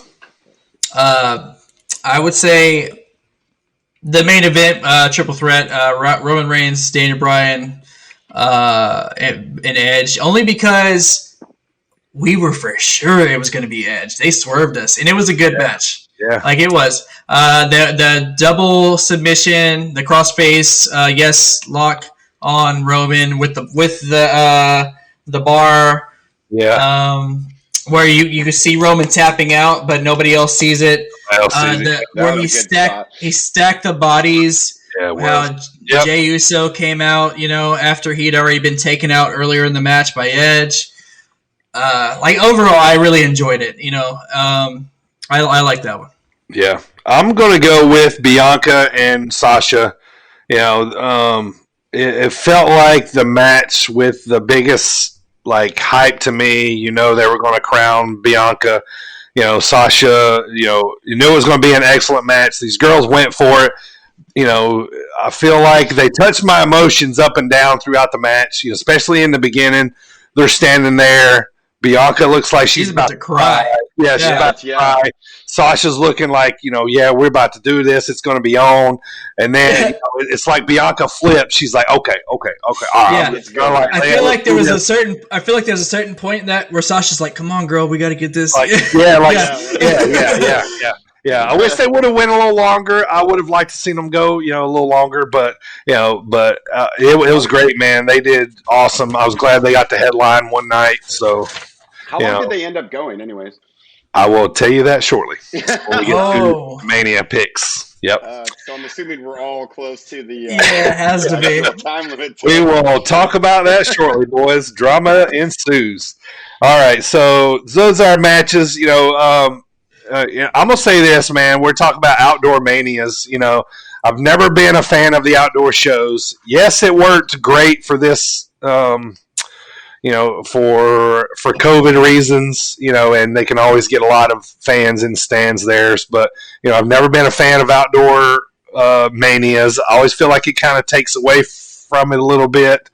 I like the indoor shows, the no threat of weather, so I don't know. I hope they kind of learned their lesson. They did it at MetLife a couple years ago.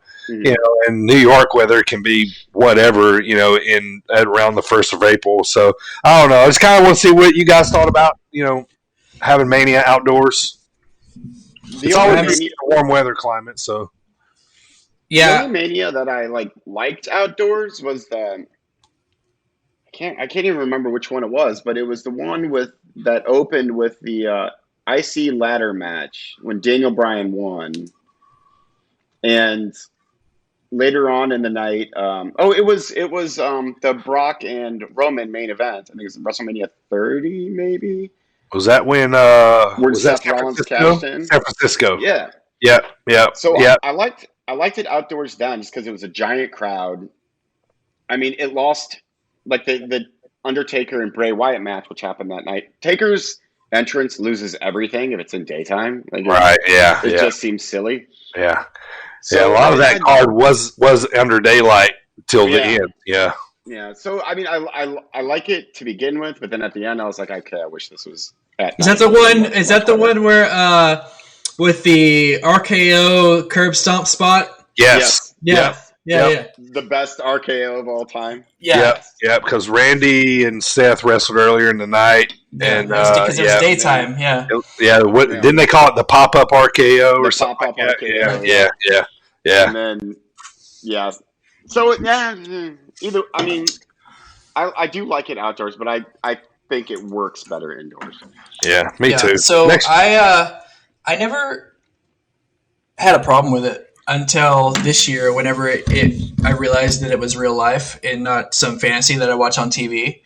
And so before I never paid attention to the fact. I knew it was outdoors, but to me, it's this is wrestling. To me, this is it's going to go perfect. Yeah. This is the first time this happened, so we're just it's the real world. And you don't expect them to come on in WrestleMania and go, we're currently under a weather delay. Exactly. Now we got a NASCAR race here. Rain what delay. A pickup and letdown, you know. You got Samoa Joe and Michael Cole getting freaking drenched. Yeah. I overall it doesn't bother me outdoor events. I like the indoor events, but like I said, I never really paid attention. Mm-hmm. Besides the fact just knowing it was an outdoor event, never really dawned on me until this one. There's oh well, I guess they are into the same weather stuff that we got to deal with. They it didn't just magically avoid them. Right. So, Yeah, so we'll see what they do. Next year it's in Dallas. They can open up the roof there, so they can kind of seem like an outdoor. So I'm looking forward to that one. Last time, the only time I went to Mania was there. So, but pay-per-views coming up. I know WrestleMania Backlash is the next one. Why do they? That annoys me. Call it Backlash. Exactly. Just call it Backlash. Yeah. You don't have to call everything WrestleMania this and WrestleMania that. Right. We get it. Yeah, they're trying to draw more interest. So by putting WrestleMania on it, but that one coming up. WrestleMania. Yeah. What's the date on that? Does anybody know? May 16th. Oh, okay. Maybe. Okay. All right. Well, end of this month is the Rebellion pay-per-view with AEW and Impact together. Yeah. So we got Charlotte back. When's Becky coming, boys? Friday. Ooh, yes, soon, very soon. SmackDown. I feel like she teased it like she was coming this past weekend. So I mean, I feel like it's got to be. That's for us marks to fall for and be like, "Oh, you showed up at night one." I was like, "Oh, did you see the letters? Did you see how they lined up?" Yeah. Those same people making those are the same people that's saying it's Bo Dallas. Yeah. Right. Yeah. Oh, good stuff, man. All right, so we got that coming up. Ring of Honor don't have any pay-per-views coming up that I know of. AEW is Blood and Guts. Guts. Yeah, I think that's middle of May, I think, too, or maybe end of May. So, yeah, I mean, they don't do them as prominent as WWE does. So, but next up, I want to talk about my wrestler spotlight of this week. I'm kind of going to go a different way on this one. I usually been talking about somebody that's kind of hot right now, but I'm going to talk about somebody that I think might end up being a super slow burn along the way if AEW puts their chips on him. So we'll talk about Jungle Boy. Right now he's still very green, still learning, but doing very well. I think it's great they got him in the Jurassic Express. They're all doing, awesome, except for Marco Stunt. I could do without him. But, putting him with, what's the big reptile guy? Luchasaurus. Luchasaurus, yeah. Yeah. He was on Big Brother years ago. That's all I always think of too. But, Luchasaurus. Yeah, he was. Yeah, he was on Big Brother as a contestant, not as Luchasaurus, but he was on there. But Jungle Boy, man, I can see them putting like a really slow burn on him for a long time because I'm looking at him. He's going to need to beef up. He's not that big, but he could be an Adam Cole type. With kind of like his size, and he's got the look. Everybody knows who his daddy is, so he's got celebrity pop there already. You know what I mean? So I don't know. I was just kind of looking at him the other night, and I was thinking, man, if they kind of slowly started, I mean, I'm not saying in the next year or so. He still looks like such a kid. Yeah, that's what I'm saying. He looks like Mowgli. Yeah, he's baby face, but in the original way.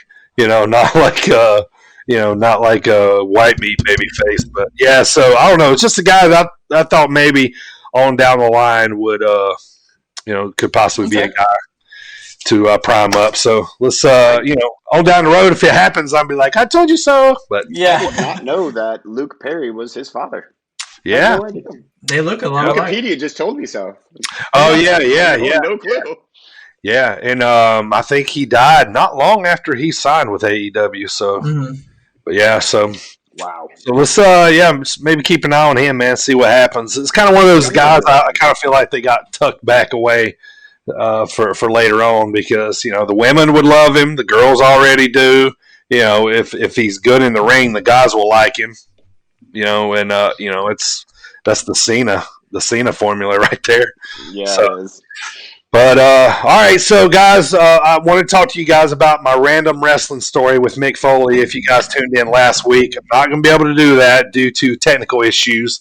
I'm so disappointed. Next week, as long as everything is back up and running. It's not on my end. It's on my broadcast or the software that I use to broadcast. So they're having a little trouble right now. But anyway, I'll tuck it back, save it for later.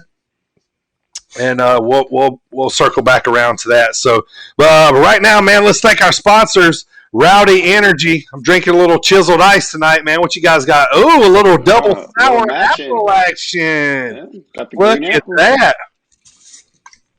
Very cool. Thank you to Coastland. Check those guys out, www.coastlandapparel.com.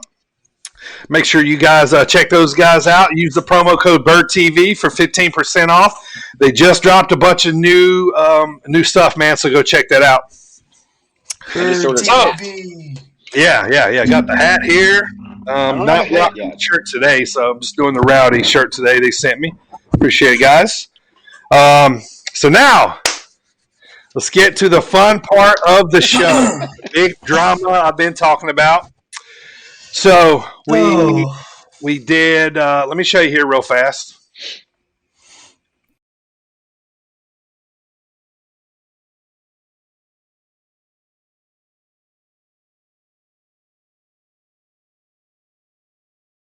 There's our matches that we all got to pick from. 21 matches. We all got to pick who was going to win each match. So I'm going to just say that it ended up being very, very close between everybody that's here today. Ziggy did not win.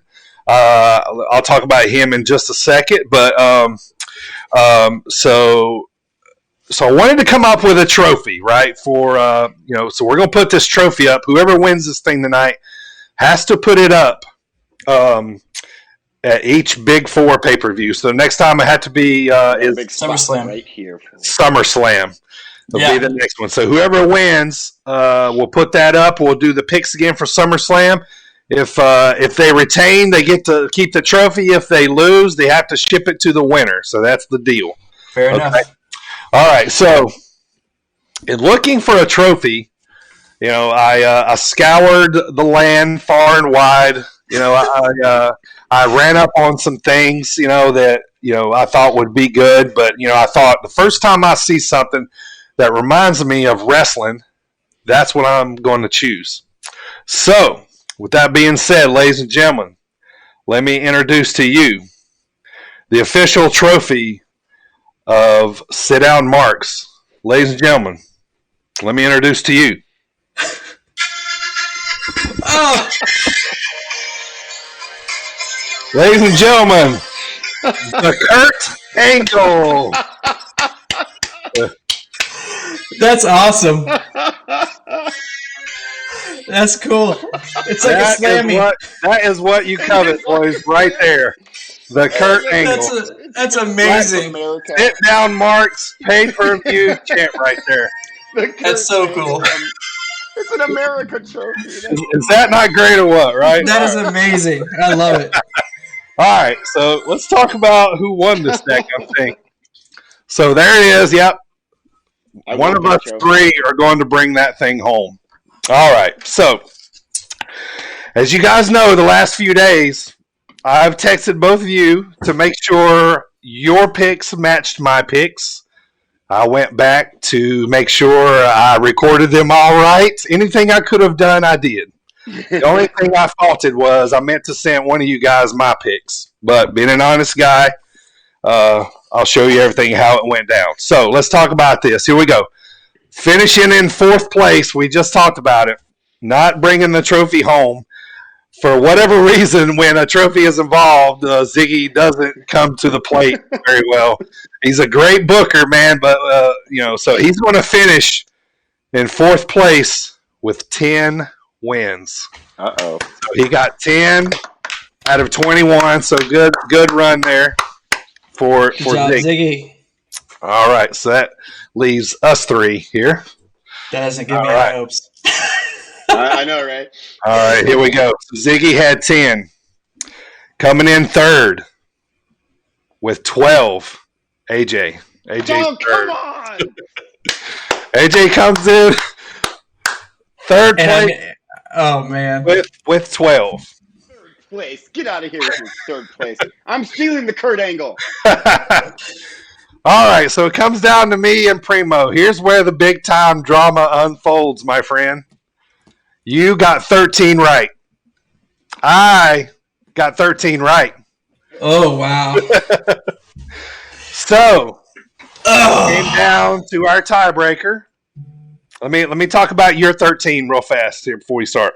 Okay. I'm going to just talk about the ones that you missed. Let's talk about that. You didn't get EO. You didn't get GYV. Right. You didn't get Adam Cole. You didn't get McIntyre, Rollins, New Day, Edge, Asuka. But you got the last 5 right to end the night. And I almost aced night 2 of NXT. You almost aced night 2 of NXT, yeah. Yep. Okay, so let's talk about the ones I missed. A little different. I missed El Legado. I missed Jordan Devlin. I missed The Way, McIntyre, New Day, Edge. I did great at the end of the night, but I didn't get Big E or Street Profits that you got.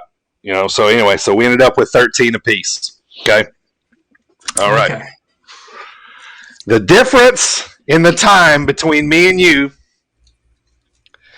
we'll double check it again, was 1 minute and 2 seconds. No way, dude. For both of you? 1 minute and 2 seconds between the time that he picked and the time that I picked. Okay, let me talk about this. You guys remember I said 2 of us went early, 2 of us went late, right? Yep. All right, well, the 2 that went early was AJ and Ziggy. AJ went 11 minutes, 45 seconds. Ziggy went 13 minutes and 5 seconds. Okay. My official time of the match was 17 minutes, 17 seconds. Now, as soon as that bell hit, I hit the timer. But just to make sure, I want to make sure I was technically right because this was so close. I went and checked the official time. It was 17 minutes, 15 seconds. Okay? Uh-huh. So, with that being said, my time was 23 minutes and 49 seconds. Primo was 22 minutes, 47 seconds. Primo's your winner. He wins the Kurt Angle off of a tiebreaker. Yes. Boo this man. Thank Boo you. this man. Thank you. Boo earned. So Primo's the winner. He's the first official Kurt Angle champ, sir. I'm That gonna is send awesome. I'm gonna send that to you on Friday. So that'll be on your way, brother. Congratulations. You're the Thank first you. winner of the Kurt Angle. I want this displayed proudly somewhere Absolutely. when you do the show so we can see it. So it needs like its own little pedestal. It's gonna sit right beside me. Yeah. yeah. So Every time it's like a guy that wins a Slammy. He always comes to the ring with it. Yeah. Hearing it, yeah. So yeah, Thank you. that's how close it was, man. That's why I double checked with you guys. I'm like, make sure y'all got the same number I got because it was just that close. That is amazing. And then it come down to me, and so yeah, so I'm watching the Belair Sasha match. I'm watching my stopwatch now. I'm like, go! The over. Like, take it. Yeah. So that was fun to watch, man. But congratulations, Primo. Thanks, guys. I will Thanks. send Kurt to you, my friend. Good job to everybody else too. That's awesome. Yeah, that was fun, man. And it also made all of this past week more fun too. I'll say that. Yeah. Yeah. It did. So all right, so we'll bring AJ back we'll bring him back before, but we'll make sure he's back for SummerSlam to get a shot at the Kurt Angle here. I need a shot. I'll put it on the line for y'all's rematch. Yeah, appreciate it. All right, so that's our winner, man. Any of you guys right now has your favorite champ changed after this weekend? Anybody? Yes. Still Roman. Okay, Primo. What do you got? Last week I said Darby Allin. This week, after WrestleMania, Roman Reigns. I finally changed. Ooh, okay. I finally changed. I'm on board now. Yeah. Awesome. Okay. I'm gonna stick with Omega. I didn't see any Mania champs that really would make me like, that's my favorite. You know, the way he won, and it tells me that they're not done with this head of the table thing. Sure. And I like it, so I'm all in. One day, when's Jimmy coming back? Yeah, I don't know. He was pretty injured, right? Like, I think it's still going to be a couple of months, I want to say. Yeah. I'd like to see both of them there. Mm-hmm. You have that whole Samoan dynasty type deal. Yeah, kind of make the family complete somewhat. Yeah, so plus, who could even take it off of Roman right now? Like, what babyface could viably chase and beat Roman? I mean, I don't know. I mean, maybe it's time for the Cesaro push, man. You know, yes. I'm writing them a letter. That would be nice. Yeah, I don't know, man. It's I mean, Braun maybe on SmackDown, but Big E. You got to think that here pretty soon after Backlash, they'll probably do the Superstar Shakeup. Yeah, Yep, probably so. All right. Thumbs up, thumbs down. This is where we talk about what we love about wrestling right now, what we don't like. I'll go first. What I like about it now, Mania was fun. It was a great weekend of wrestling. You know, it was wrestling overload, trying to get caught up with everything, too. And I kind of love, I love this kind of year. I love this time of year. Monday, I always call Wrestling New Year, the Monday after Raw. Right. It's a new season, Yeah, it's new season, so it's Wrestling New Year. I think 2022 Mania is going to be super massive in Dallas. Looking forward to that. I can't wait. I'm thumbs down still on the letdown of having fans at Mania, and then we go to Raw, and and I know it's still and we're back to the Thunderdome with no fans. So that's I'm still thumbs down on that. So AJ, what about you? So thumbs up right now. The women's division on the main card is stacked top to bottom. I mean, minus like Lana, who's go away, Lana, or Tamina, who's go away. But like apart from that, I think the women's division is really strong. Plus, you have Charlotte back. You have Becky coming back, so I'm looking forward to what they do in that division. Thumbs down, Shinsuke Nakamura. Like I wish they would do something with him. It makes me so angry that they're not. Yeah. I mean, he was in the Andre the Giant Battle Royale. He got thrown out like last or something like that. Yeah, it was him and Jay. Yeah, the way that he's been, his main card run has been just atrocious and abysmal. It really has been. He's one of the best in the world, and he can't even get like a mid card win. Like, so it makes me sad. So Shinsuke is my big thumbs down. Yeah. So, what do you think, Primo? So thumbs up for me is, as of this moment, we have wrestling every night of the week, Monday through Friday. Yeah. And yeah, it's pretty awesome, you know. So thumbs down for me is just how the Smack, and I like Ziggler and Rude. It's how that tag team championship is kind of an afterthought right now, you know? Mm-hmm. Yeah, I kind of feel like they should do it like the women's at this point. Just have one tag champ and just let them. Right. Well, like back in the day, they used to do that. Yeah. Mm-hmm. And because I remember they used to have Raw and SmackDown champs, or they used to have World Tag Team Champions and WWE Tag Team Champions, and then they unified them, and then they did this again. So came out with the penny championship, and I mean, if nothing else, do like the old NWA used to do. Have a World Tag Team Champion and then have like a United States Tag Team Champion. Yeah. You know, and that way there's, like a world title and then like an IC title. Yeah, it's a divide. Yeah. Yeah, it's a divide. Yeah. So, everybody kind of goes around. So, you know what I think? That's a very good point, though. I, bringing this up, and maybe we should bring it up another show, but I've never liked the Universal title. I don't like that it's equivalent to the WWE Championship, because to me it's not. I don't either. Nope. But they make it out like it's the greater one. But it's not. No. I know. But I know. In their eyes, they do. Yeah. Yeah, no. Yeah. Yeah, we'll have to talk about that one night. So, for sure. All right. So that's our thumbs up, thumbs down. So let's talk about next week's show. We got our main topic is going to be our 5 favorite factions of all time.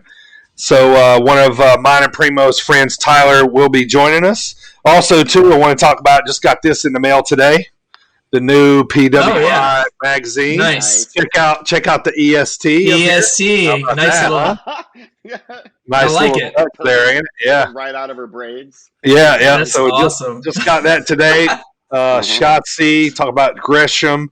And here too at the top, a little different, little spotlight on the indies. So that should be pretty awesome. It should be a good one. Yeah. So that one came in the mail. Primo, I'm going to send my last edition with your trophy as a little thank you, sir. All right, thank you. And also to AJ, sometime this weekend, I'm gonna for being on the show, man. I'm gonna bring you a couple stickers. One courtesy of Primo here. One of his stickers I'm going to bring to you, and I'm going to bring you some from some Rowdy, courtity of Rowdy. You're going to be like this in the room, was pointing at all your stickers. And next week, I will see you guys right over here in the chat section. In the chat, yeah. Wait, no, I pointed the wrong way. Why did I go backwards? This way. Yeah, but I'm going to just tell you from now on, stay loose and stay free on Wednesdays. Oh yeah, I got it.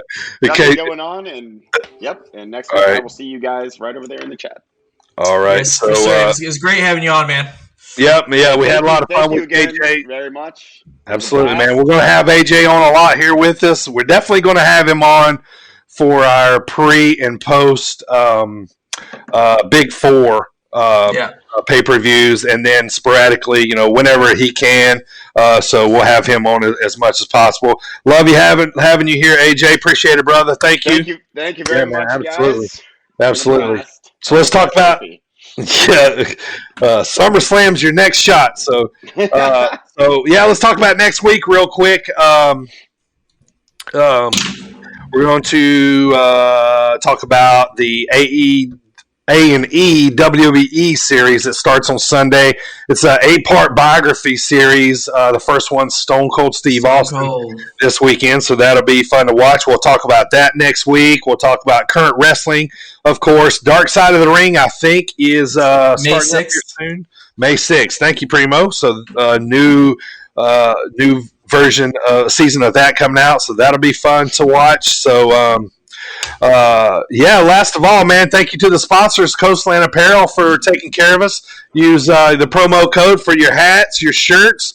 Rowdy Energy for keeping us hydrated. Thank you, guys. We appreciate it. Make sure you guys all go get your Bad Bunny concert tickets. We'll see you there. And